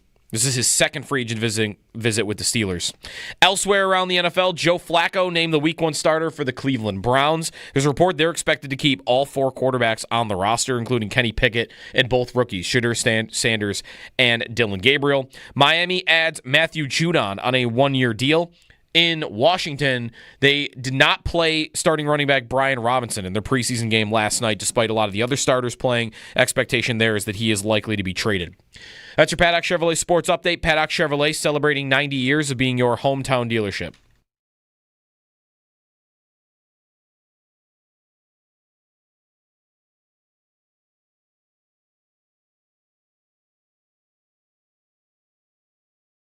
We're very excited. When we headed into the offseason, we knew we had to get that quarterback position right. It's the most important position in pro sports. And so we had to get it right. We made a major investment in Kirk Cousins. Couldn't be more excited about what he's been since he's been here. And then we have an opportunity to draft. We're not going to be picking that high moving forward. So it was a unique opportunity, and a player was sitting there that we believe in. We have a lot of conviction in him. We love the player and what he's going to be for us. So we have our quarterback for now, and we have our quarterback for the future. We couldn't be more excited. Falcons GM Terry Fontenot explaining when they took Michael Penix, why they did it, which I feel like in the moment was mocked a bit at the draft. Like, you just signed a quarterback. Why would you draft one? Here we are, not that much later, and Penix is the guy, and that answer checks out, right? We're not going to be picking this high. We don't plan to be picking this high. We're here. There's a quarterback available. They took him, and his career pretty much starts now. At least his career is their full-time starter. We check in 14 teams in 14 days. Brought to you by Northtown Automotive. Get a Northtown Engine Shield engine protection warranty on new and used vehicles. And Josh Kendall of The Athletic covers the Falcons, joining us on the Western Hotline. Josh, good morning. It's Jeremy and Joe. Thanks for taking some time today. How are you? Good morning. Thanks for having me. I'm good. Thank you. So, Michael Penix, how does it look so far? You know, I mean, it's anytime a franchise turns the keys over to a new young quarterback, there's a blossoming of hope. How much is happening in Atlanta right now? Well, first of all, just rehearing Terry Fontenot say, we're not going to be picking this high again in the future. Doesn't that feel like a quote that's just going to come back around to haunt you? I mean, can't you just feel that circling back around? Yes. But obviously the Falcons gambled. When he talked in that clip about Michael Penix as the quarterback of the future, they didn't imagine that it would be this near the future. But here it is. And they are excited. They think Michael Penix is going to be the answer, not just good enough, but really good. I think we're okay. It's okay for us to be skeptical about that because he's only started 3 games. He completed only 58% of his passes in the 3 games that he started. But you can also see the potential. He does have a big arm. He is sort of a big game hunter. He can open up this offense in a way that Kirk Cousins was never going to be able to, even though Kirk is probably better than he was a year ago, and probably right now in training camp, the sharper quarterback, the more consistent quarterback, the guy who's going to, move the chain slowly perhaps. Penix is the guy who's going to make this offense, or they think going to make this offense what they really want it. Do you feel like the offense is set up for him to thrive right away with the receiver talent they have, the running back, the coaching? Like, it does feel like he's walking into an environment where maybe there's not much needed. I don't know how good the line is, but it feels like it's a pretty good environment for him. Yeah, absolutely. I mean, I think that you will not be able to say, this is Michael Penix's show now. You're not going to be able to say, well, he didn't have this or he didn't have that. That offensive line has got 4 guys who were picked in the top 42 picks of the draft, really highly paid. Their center is a new starting center. Ryan Newsel is a former UDFA, but they have a lot of confidence in him. You've got Drake London, who I think could have a breakout year. You've got Bijan Robinson and Tyler out here. So absolutely, the only thing that's missing to get this thing humming is the kind of play they want at quarterback. So now that's up to Penix. By the way, Bijan or Bijan? We're going back and forth after he did his interview a couple weeks ago. It's Bijan, I suppose. We've had this conversation with him annually. He claims he does not really care, but his mother prefers Bijan. I'm still stuck at Bijan, but I need to retrain my brain probably. That's where I am too. If mom says it, I feel like you got to go with what mom says. Yeah. Right. Yeah. I mean, she gets the final vote.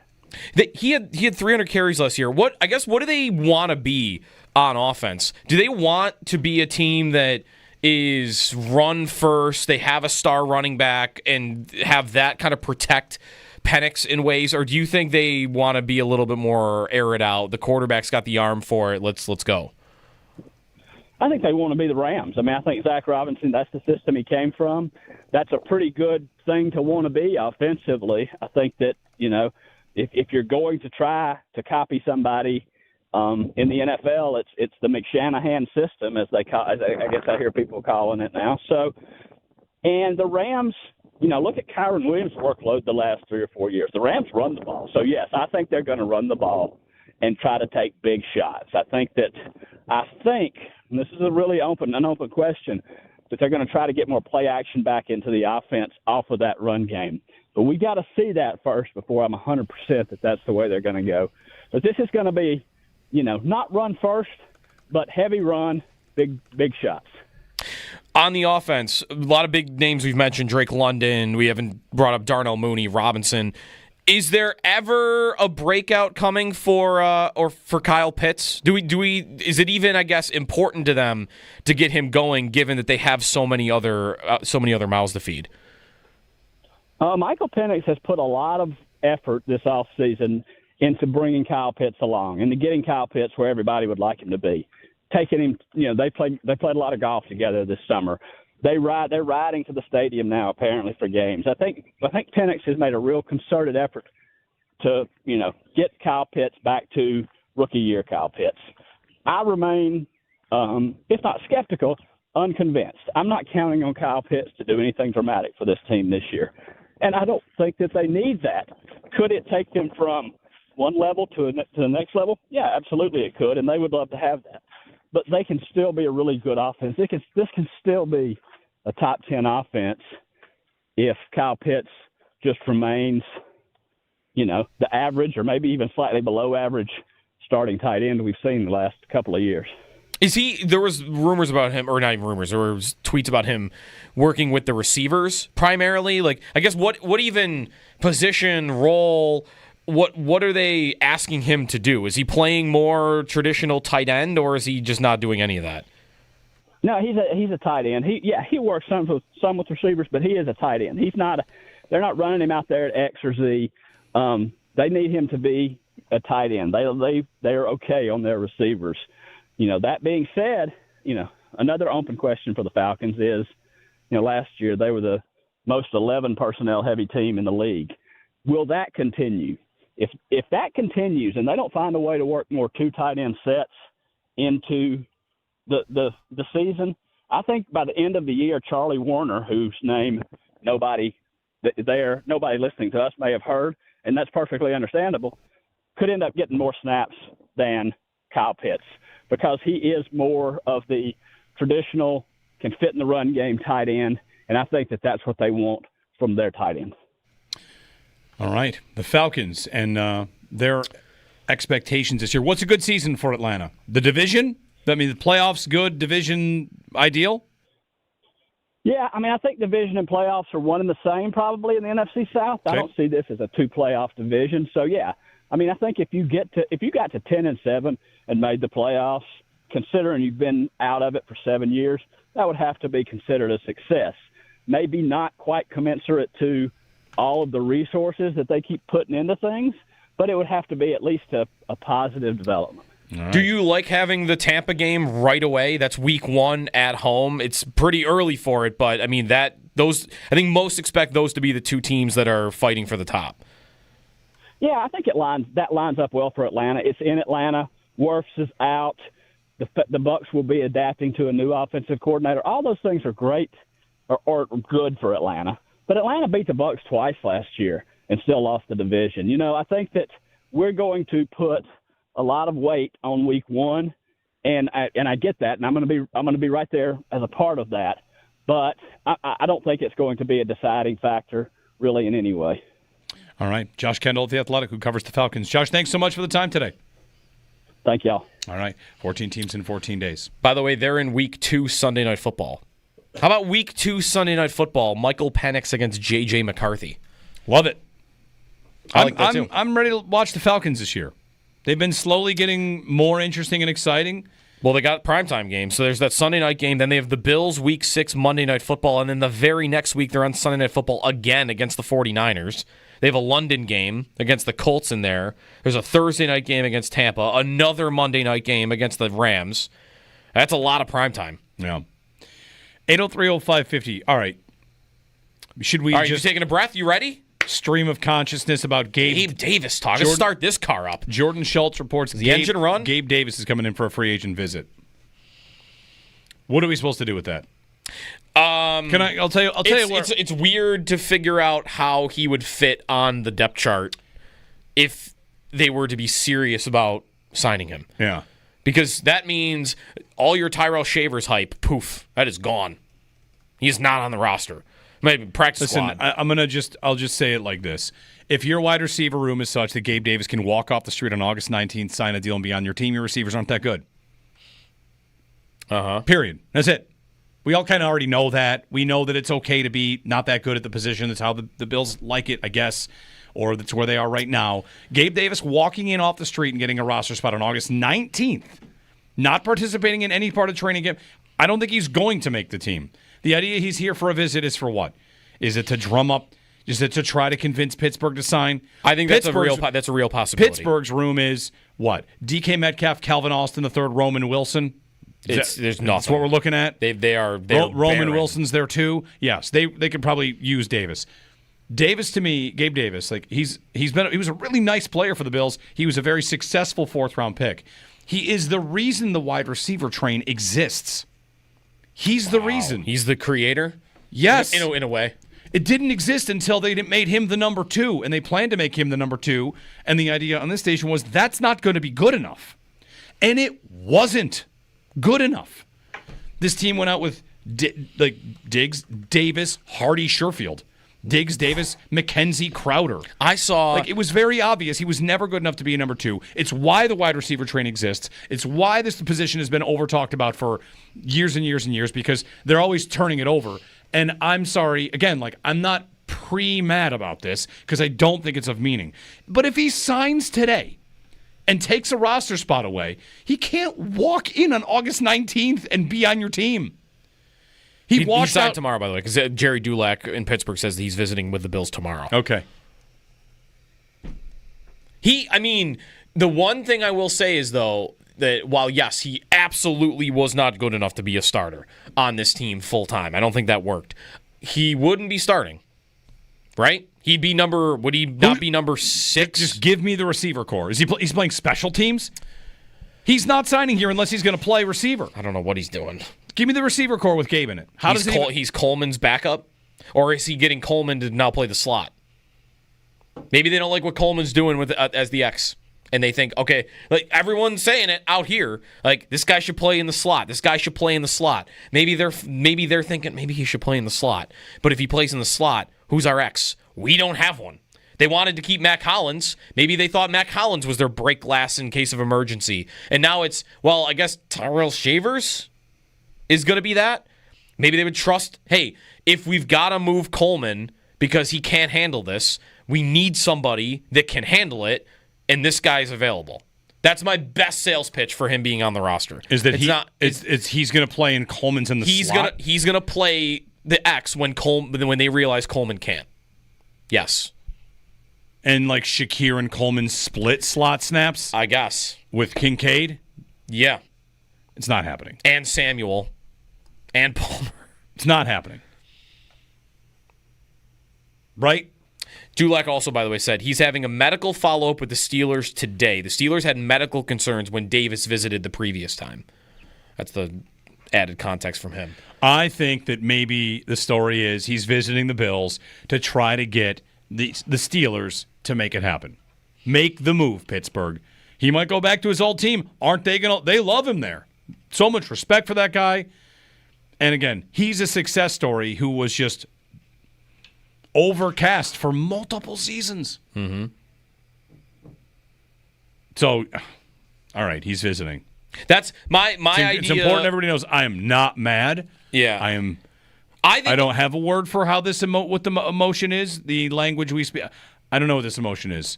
I think my most likely reasons for why we're seeing this right now, I do think number one, the most likely is what you said, that this is designed to get Pittsburgh, if not other teams, but Pittsburgh to think, okay, if we don't sign him today, we might not get him. So if we really want him, we got to do it. Yep. I think that's the most likely. That's right. I do think the second most likely is he is their Mac Hollins replacement. That they wanted to keep Hollins, and they don't have that guy on the roster right now, and that Gabe Davis. So then Elijah Moore's off the team. Who's leaving? Shavers. They're carrying 6? Yes. They're going to carry 6. They're going to carry 6. If he signs, they're going to carry 6. And who's playing special? They're not cutting more. And who's playing special teams? None of them. A corner.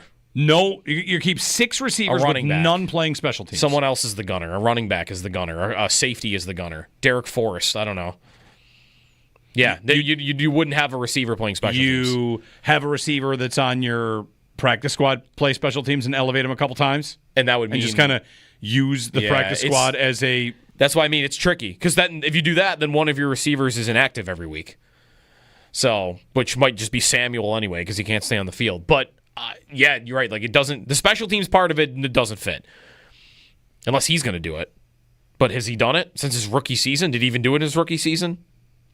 Let's go to Johnny in Buffalo. Hey, Johnny, good morning.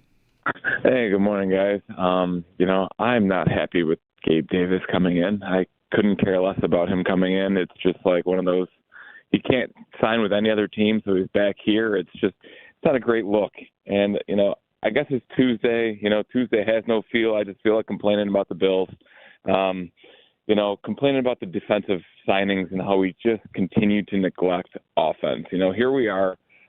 We thought Elijah Moore was kind of a decent pickup, and it's like, well, he couldn't stay with the Jets, he couldn't stay with his other teams, and you've got Curtis Samuel who's now on his third team, but we continue to invest in the defense every single year, whether it's big signings in Von Miller or we're drafting guys every year. You talked about Ed Oliver not making a Pro Bowl. We drafted Rousseau and Boogie Basham in the same year. We drafted Epineza, then this year, TJ Sanders, Landon Jackson, Deion Walker, Dwayne Carter. And it's like we're waiting for one of these guys to make that big splash to say, oh, we got this guy. But it just seems like, I know Bean gets a lot of credit for being big baller Bean, but a lot of that comes with like his free agent defensive signings that are or late round draft picks. But in the first few rounds, he's been terrible. And we just continue to neglect wide receiver with this generational quarterback who might go down eventually as the greatest dual threat quarterback of all time. I don't think it's too crazy to say that. And here we have, we had Stephon Diggs, which was great. But other than that, we've done nothing. We drafted Keon Coleman in the second round, who was a big body, go up and get it receiver with limited agility and speed. And it's just, I hope he works out. I really do. But other than that, what are we doing here? It just seems like, I get it. It's tough to complain because we win the AFC East, which is terrible every year. But when you have a great quarterback and one of the greatest in the NFL, how hard is it? And you have a defensive coordinator coach with a defensive mentality who obviously, can't get it done in crunch time against one specific team. And it's like, we keep trying to beat them the same way. Let's keep adding to the defensive line because we saw what Philly did in the playoffs. We've seen what other teams have done to Mahomes when they get pushed up the middle. But at the same time, it's like, guess what? It's not working for you, Sean. It's not working for you, Brandon. Let's just go crazy on offense, try to put up like the greatest show on turf again, and give Josh some real weapons. And I guess I'm just complaining to complain on a Tuesday morning. But at the end of the day, it's just frustrating to see a name like Gabe Davis come back into town and be our Mac Hollins replacement. Mac Hollins wasn't good. He was a good blocker, but I don't want Mac Hollins on the field over 50% of the snaps and to lead my receivers in snap counts. I don't want that. I want a guy who I can be like, yeah, that's our guy who Josh throws to. So it's increasingly frustrating to hear a guy like that come into town. And, I know Bean came on the show a while back and kind of gave you guys some crap about the receiver issue. And he was like, oh, well, we signed Josh Palmer. Well, Josh Palmer couldn't make it on the Chargers with Justin Herbert. So I hope he does well here, but we'll see. I guess I'm just frustrated on Tuesday morning. Thanks, guys. Thanks, Johnny. Self-awareness, Hey, it's Tuesday. I just feel like getting mad. Mm-hmm. Like, that's fine. Thanks for the phone call. The chat likes a lot of the points you made. I mean, speaking my language in a lot of things. Again, not mad about Gabe Davis reported to come in for a visit because he has not yet come in for the visit. And I still think the most likely scenario is that is being drummed up to try and put pressure on the Steelers to sign him before that visit happens. If he is in for a visit, I don't know how it makes any sense. I just don't know how it would make any sense. Other than the quarterback says, I want him back. If that's the case. Which is possible. Even though I don't even know how possible that is. So whatever. Jordan Schultz reports Gabe is scheduled to visit the Bills tomorrow. I just think, I'll say it 100 times just so I think it's just to drum up interest. I can't see it making any sense for the Bills. It would be cheap. It would be the vet minimum because he's already getting paid by Jacksonville. Right. He's familiar. He had a knee injury last year. That's something they said about him in Jacksonville. He had a knee injury. Yep. But, man, just say it this way, of the Steelers, any team adding Gabe Davis on August 19th, their receiving core is cooked.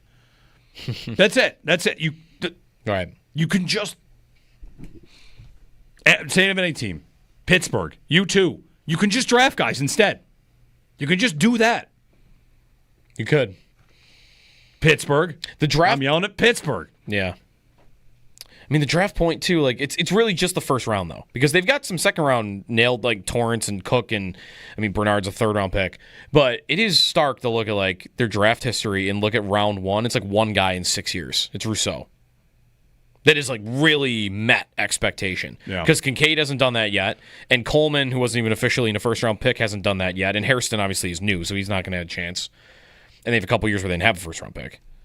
There's a lot of different ways to evaluate a pick, too. There's, did he make your team? Is he good? One way to do it is say, if you draft a first-round defensive end, how is he related to the other first-round defensive ends, right? Right. Or the other, you drafted defensive end 6 in the draft. Is he the 6th best defensive end? Is he the first best defensive end? And on and on. TJ Watt, how's that as a pick? Amazing. Late in the first round, he's one of the best players in the league. Right, like Peyton Turner is a defensive end that went 2 picks ahead of Greg Rousseau to the Saints, and he has done nothing in the league. Right. He's got 5 career sacks. Yeah. So, like, he's better than that guy, for instance. 803-0550. I'm off the next 3 days, so if they sign Gabe... Oh, you're going to have to call in. Come on with this. It's like Howard picks the Bills. Something happens, we got to call Howard. If Gabe Davis ever signs with the Bills in any context, we have to call you. Get the take. He's not going to sign. I think. Now, if you tell me they traded Curtis Samuel and did it, I might be open to it because that's $9 million saved, and they would be less committed, and we could fire up the receiver trade in the draft. You better believe that's coming back. I can't believe we haven't heard the wide receiver train horn yet. Come on. This is the stop. The inspiration is going to be in town tomorrow. What if he showed up at the airport wearing a conductor's hat? If he's here tomorrow, is that when you'll take it seriously that they would sign him? If he actually gets here? No. I think that would be him coming here to push the Steelers to sign him. Yeah. By the way, the Steelers also have Robert Woods on their depth chart. Not that makes much of a difference for their receiver core. He can run block too. Robert Woods? Yeah. Yeah. He used to be able to, at least. Bobby Trees. How come more people haven't been given that nickname treatment? It should be the only thing he's ever referred to as. Bobby Trees? Yeah. It's a great nickname. More people need that exact treatment. It's on his Pro Football Reference page. Like James Cook, Jimbo Chef. They call him Jimbo. Jimbo Chef. Jimbo Chef. I kind of like that. Let's go Jimbo Chef. Jimbo Chef. I like it. They show up. They show up to the AFC Championship game this year, and he's got Chef on the back of the jersey. What else can we instead do of Cook? Micah Hyde would be synonym for Hyde. I don't think I'm more. Mike, I don't know. Mike something. Yeah. Mitch Concealment. I don't know. I'm trying here. Whatever. Bobby Trees. Who is that about? Micah Hyde, like a Mitchell, Michael. Oh, Mitchell. I thought you moved on to like Mitch Morse or something. Mitch Morse. Whatever. See what this Gabe Davis thing has done to my brain? I'm just melted it. Yes. Where would we draft Gabe in fantasy if he signed with the Bills, though? Fantasy fade. Jeremy and Joe, we've got full phone lines ready to talk about Gabe. Let's do it. Let's go. Why not? Nothing gets the people fired up. Why like are we talking about Big Game Gabe? By the way, on his Pro Football Reference page. That nickname now belongs to Big Game James Cook. He's Big Game James. Let's start it. Big Game James. All right. You can call us about Cook. Or, no, why would you do that? Call us about Gabe, I guess. Never miss it.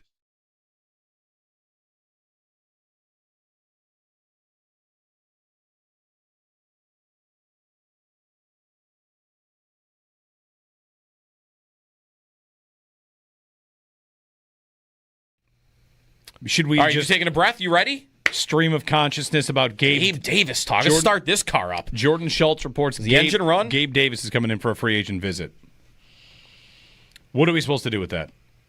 I'll tell you. It's weird to figure out how he would fit on the depth chart if they were to be serious about signing him. Yeah, because that means all your Tyrell Shavers hype, poof, that is gone. He is not on the roster. Maybe practice squad. I'll just say it like this. If your wide receiver room is such that Gabe Davis can walk off the street on August 19th, sign a deal, and be on your team, your receivers aren't that good. Period. That's it. We all kind of already know that. We know that it's okay to be not that good at the position. That's how the Bills like it, I guess, or that's where they are right now. Gabe Davis walking in off the street and getting a roster spot on August 19th, not participating in any part of training camp. I don't think he's going to make the team. The idea he's here for a visit is for what? Is it to drum up? Is it to try to convince Pittsburgh to sign? I think that's a real possibility. Pittsburgh's room is what? DK Metcalf, Calvin Austin III, Roman Wilson. There's nothing. That's what we're looking at. They are Roman barren. Wilson's there too. Yes, they could probably use Davis. Davis to me, Gabe Davis, like he was a really nice player for the Bills. He was a very successful 4th round pick. He is the reason the wide receiver train exists.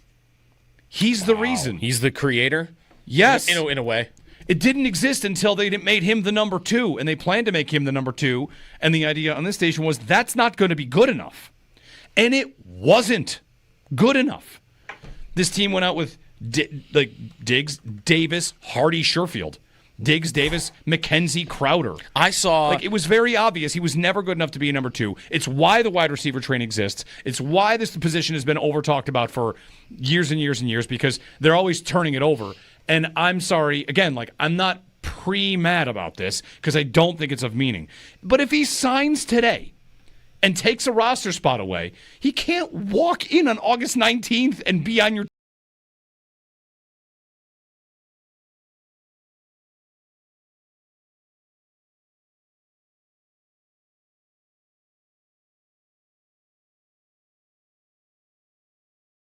All right, to the Josh Palmer thing that I owe you. So the Bills signed Josh Palmer this offseason. He's on the team. He's, I think, one of the most entrenched ideas at receiver they've got. Can play on the outside.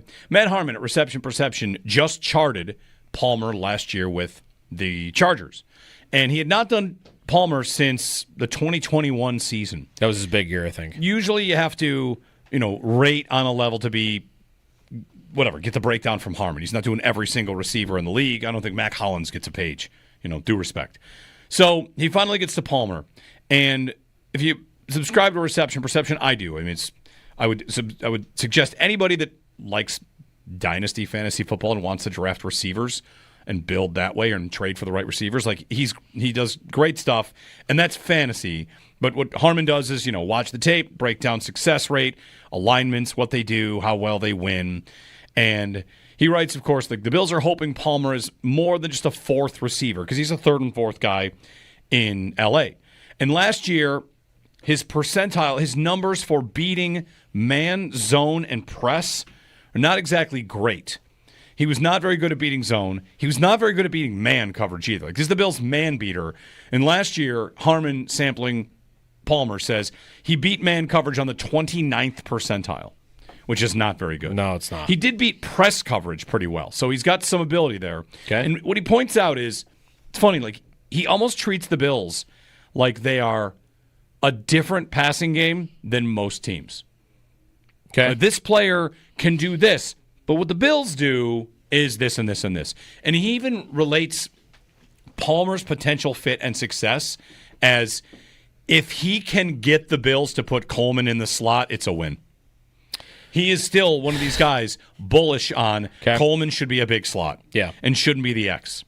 And he says Palmer, if Palmer gets to be an X, you can live with him at the starting X receiver spot. It's not great. He's okay.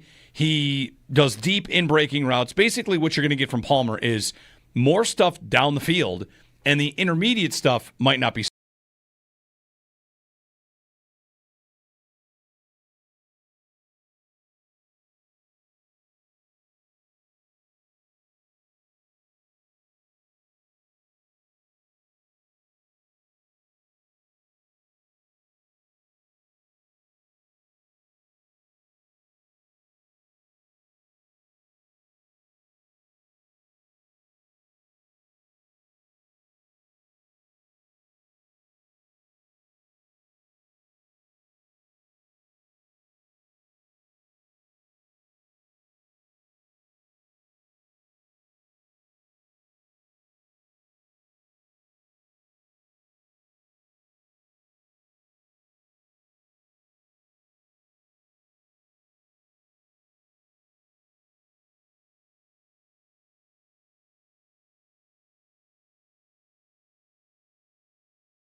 Would you welcome a return there, or has that run its course? Listen, I'm open to whatever I feel like is the best option. If Buffalo is that best option, obviously, I will take it.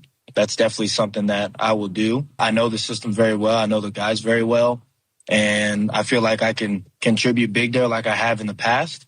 So Buffalo's definitely could be a team that I end up being on. We'll see. I don't know.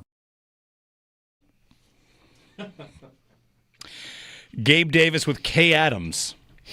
We are having fun. I just retweeted in back-to-back seconds you posting the wide receiver big board empty behind you in a picture. He's not on it. And then on a very different vibe, right next to it, because these tweets were back-to-back in my timeline, the highlights of his 200-yard, 4-touchdown game against Kansas City. Okay. Gabe Davis reportedly coming in for a visit tomorrow. Maybe. The Bills are signing wide receiver Grant DuBose. Yes. Which we thought, Elena Getzenberg initially reported that the Bills were hosting a pair of running backs and a pair of receivers, and my immediate speculation was they're going to throw some bodies out there in Tampa. That's it. Hey, you want to wear a jersey in Tampa? Yeah. Let's do it. No one will play in that game. But Gabe Davis in for a visit with the Bills, reportedly this week. Tomorrow is what Jerry Dulac says. Yeah. Okay, Jerry Dulac says that. Jordan Schultz has it. Numbers that are available? Not 13 if Jalen Virgil's here. Jalen Virgil, he got waived. It's available. I've got him on. Oh, yeah, he's listed on IR. He was okay. Waived, injured, yeah. All right, so 13's available. That's easy. 0 is not, which is what he wore last year in Jacksonville. Coleman's got that. All right, let's just take some calls here. It's fine. Let's do it. 803-0550. Mike in Pennsylvania. Hey, Mike. Hey, guys. Good morning. Yeah, I'm just as frustrated as you, Jeremy. It's kind of almost getting ridiculous that we keep piecemealing other teams' scraps to an elite franchise changing quarterback in Josh Allen. It's almost eerily similar to what Green Bay did to Aaron Rodgers with the running back position and wide receiver position. We've got to start drafting, and I know they needed to get the defense right, but this is the difference between having McDermott as the head coach, where he's going to stack his defense, and having an offensive-minded McVay as our head coach. And that's why so many people want to go to a McVay, and I don't know why Brandon Beane gets so frustrated when the fans are calling this, but there's no elite talent. Even when we had Diggs, I didn't think Diggs he was great, but he wasn't a bona fide number one burner. He was a definite bona fide number one. He's one of the 3 best receivers in the league when he was here for the first 3 years. It wasn't a burner for speed if you want speed, but true artist, all-time great at the position, arguably, whatever. He was great. I just mean down the field threat. They're still looking for that down the field, take the top off the defense threat to pair with Josh Allen. They haven't got it, and they haven't even taken a swing in the draft on it either, which is frustrating. It's just it's time and time again, and Beane's defense is what he says as well, and he got in. At you, Jeremy, last year when you said, hey, why didn't you guys draft the number 1 wide receiver? And that was national news. But it's the same story, and especially if they bring Gabe Davis back, good luck. That's all I got to say. Thanks, Mike. Couple things. Again, I still don't think there's reason to think they're going to sign him, that he's going to be on the active roster, that he'd be back here. I don't even really think it would necessarily be the worst move. You could tell me that he could be fine here and be replaced like Tyrell Shavers if they're going to carry 6. I'll listen to that. I just think it looks ridiculous. It looks utterly ridiculous if that were to happen. I don't think it's going to happen. I think he's going to sign with Pittsburgh, and I hope it's all like a ruse to get that to happen. So, but one clarification. The dust-up about the draft with Beane was not that I asked him why he didn't draft the number 1 receiver. I was talking about like the 4th round. And the 5th round, the blocking tight end, and now it looks like Deion Walker before that. Sure, a little bit. He might be a nice player. Like, you don't have to draft them all. I mean, I like everybody else out there. I thought this draft is going to be primarily about the defense. They need a lot of pieces on the defense, and they got a lot of pieces on the defense and free agency as well. And I thought they should probably draft a receiver somewhere to have someone in there that can be the next Curtis Samuel, that can be the next Josh Palmer. These guys are not even at the top of their game. You just don't have to pay a lot for them. The whole point about that big thing that happened that made national news, that was the point. You don't have to spend $11 million on Josh Palmer. You can just draft one of those. Get a guy that's fast, get him on the team. Names specifically, Torrey Horton, Seattle. He's having a great camp. He's going to start for them. 5th rounder.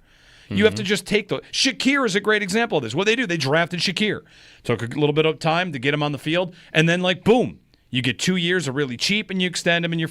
Okay. Davis right away. Davis is great. He produced cheap. Yes. And, it's Davis... Coleman in the 2nd round. Coleman's the receiver they took above Davis. It's 4th round, 5th round, 2nd round. You get your Caden Prathers. You get your... Austin Proles. How about your Ray McLeods? Yeah, it's just the whole point of that conversation that day was this position is expensive. You should do something different about it. And whatever, the board didn't fall their way. I get that. I get why the GM would push back on that and say, sorry, we didn't like the value. I think the thing he couldn't say, and that no GM can ever say, is he got sniped on 3 picks. They got sniped. Whether that's Kyle Williams of the Patriots, Tesla to the Lions, Horton to Seattle, Jalen Royals. There are 3-4 times on the board. Maybe Burden. He goes to the Bears, and the Bills, all right, well, let's go over and get TJ Sanders instead. Maybe they got sniped by Isaiah Bond having a legal situation. Right. They had 7 receivers come in for top 30 visits. To me, part of the reason I asked the question was, I know you wanted one, you didn't get one. So that's whatever. I shouldn't say no. I have great reason to believe you wanted one. And one other thing about what the caller says there, I don't think we should just always assume McDermott wants the defense. I think there's no reason to think McDermott didn't want an offensive player in the first 3 rounds. Maybe he doesn't like every player that Beane takes. I don't know. We don't really get the two of them together that often, do we? It's not recently. They're whatever. I don't want this to go too far. Let's not go too far down the rabbit hole on a Tuesday for a team that's going to win 14 games. We were mad about safety yesterday. Today it's about Gabe visiting. Again, I'll just go back to I don't think he's going to sign. I probably don't even think he's going to visit. If he does sign, I think it looks ridiculous. If he signs, who's it bad for? Samuel? Is Samuel done? If you tell me he signs for Samuel, I might tell you I'll take it So I'm out from under Samuel. Right, like and I can just imagine somebody new next year. Yeah, like does that actually fit better on their depth chart? Davis over Samuel? Again, Davis does something behind Coleman that they don't otherwise have. Samuel's skill set is like what all of their guys do. It's what Shakir does. It's what Palmer can do. It's what Moore can do. It's what Kincaid can do. Like, I don't need another slot receiver like Curtis Samuel. What they might think they need is a guy who, well, I was going to say availability, but Davis also had this injury. A guy that they could trust to stay on the field, and maybe they need a Mac Hollins type of big body receiver to do the dirty work. That's why I'm not fully brushing it off. I think it's possible they actually want to sign him. Possible. 803-0550. Steve in Texas. Hey, Steve. Hey, guys. Morning. Hey, good morning. Morning. I am thinking that Curtis Samuel potentially starts out the season on IR designated to return, and it gives them a chance to keep some extra guys and kind of see who's gonna pan out early in the season, and then you could still possibly trade Samuel, but ultimately I think once we get into November and we get to the trade deadline, they're going to have to add a major piece somewhere on this roster to make a push, because I just don't think there's enough game changers to actually get it done and win the Super Bowl this year. Yeah, that's Thanks, Steve. That could be possible. The only thing, though, about Samuel and putting him on the shelf on the IR list or whatever is that he's coming back. Like, he practiced in a limited fashion on Friday in Chicago. I don't think he did any team drills, Sal said, but he was in uniform and he's working his way back. So I think you might not be able to do that. Like, sure, put Samuel on IR and sign Gabe Davis. I think the fact that Samuel is getting healthy might not let that happen. We got to get a break in. Extendo Sports and the Northtown Automotive Extra Point Show. Got a lot of people ready to talk about Gabe, so, keep going. It's interesting. That's all I've got. It's interesting. We're having a Tuesday. Jeremy and Joe, Sneaky Joe here on WGR.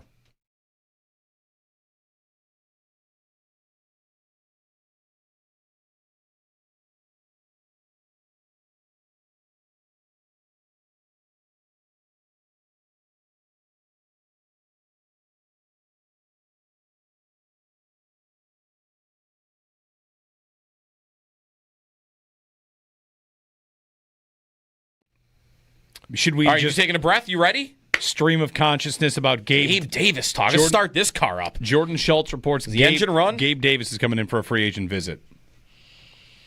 What are we supposed to do with that? I'll tell you what. It's weird to figure out how he would fit on the depth chart if they were to be serious about signing him. Yeah. Because that means all your Tyrell Shavers hype, poof, that is gone. He is not on the roster. Maybe practice squad. I'll just say it like this. If your wide receiver room is such that Gabe Davis can walk off the street on August 19th, sign a deal, and be on your team, your receivers aren't that good. Period. That's it.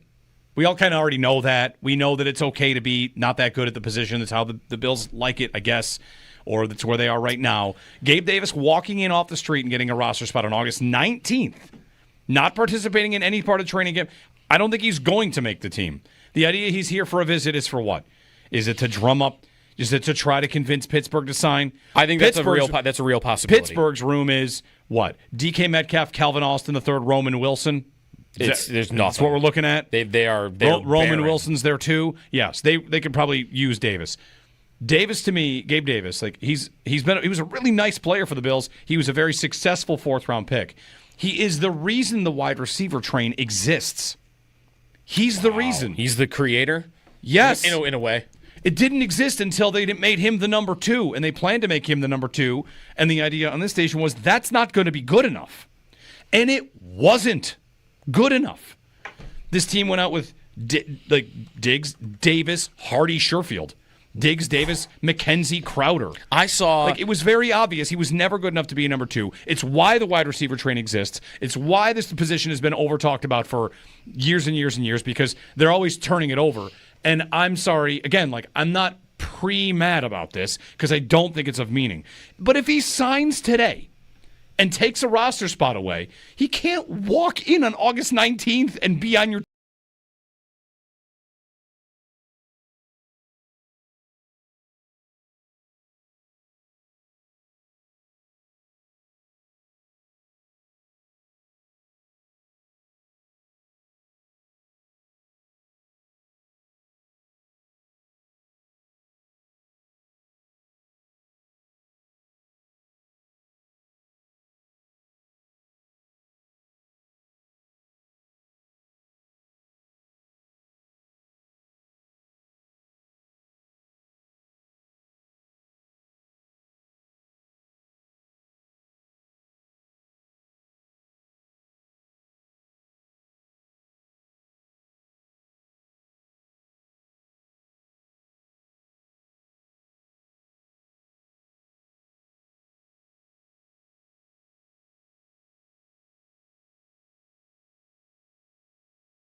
So you know how I think of things when I have free time and I shouldn't? Yep. So I was wondering, the person who invented the clock. Yeah. Which one, the digital or the hand? The first clock ever. Okay. How did that person know what time it was? John Kruk. I'll attempt to tackle this. It's a good question. Can I tackle this? Go ahead. The first clock ever, how did they know? The first clock came about because it would have been modeled after a sundial. And the sundial, the sun and the shadow tells the position of the sun in the sky. And once that was observed to be as repeatable, you could chart the path of the sun and how much time had passed. And, you know, you would have, I've never really gone all the way in on this, but that's it. Why do clocks look like sundials? Because they were modeled off the sundial. Right. Gabe Davis is visiting today, folks. Tomorrow. How do you know? How did the question. first day of the week clock person know what day of the week it was? There you go. When they started calendars, how did they know what day they were starting on? All right, today's the first day of the calendar. Yeah. It's Tuesday. Says who? How's that one for you, John Kruk? When we started. How do you know? There's no observable difference between a Tuesday and a Thursday. This whole time where it feels like Friday, maybe that's because it actually should have been, and the first people that made the calendar were off by a day. You ever think about that, John Kruk? Should we just rip it all up and start over? Clocks, calendars. Why is there 12 hours? There is a reason for that, I think. I mean, it was just a matter of how they're going to divide it. Right.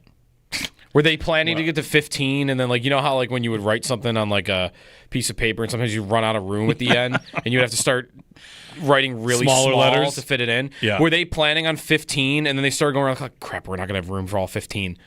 Get 11. 12. Okay, it's 12. 12-hour clock. It is wild. Like, they had to basically, like, all right, here's a year. Mm-hmm. How many days should we divide that into? 365. All right, we got that. Mm-hmm. Let's divide months there. What do you got for that? 12. Oh, all right. We're going to have some weird numbers in there. Yeah, some will have 30, some have 31. One will have 28. Sometimes 29. And then days of the week. I don't know. Sorry about this. Delete this segment. Don't post this one. I don't know what's going on. Here's something for 20 seconds. Sheil Kapadia from The Ringer has ranked every offense in the NFL. Guess who's number one? Bills. The Bills. Their quarterback's good. Yes. He's really good. Will they still be number one if they sign Gabe Davis? Bet they will. Imagine he just drops into like 7th. Like, this is the worst signing imaginable. 7th.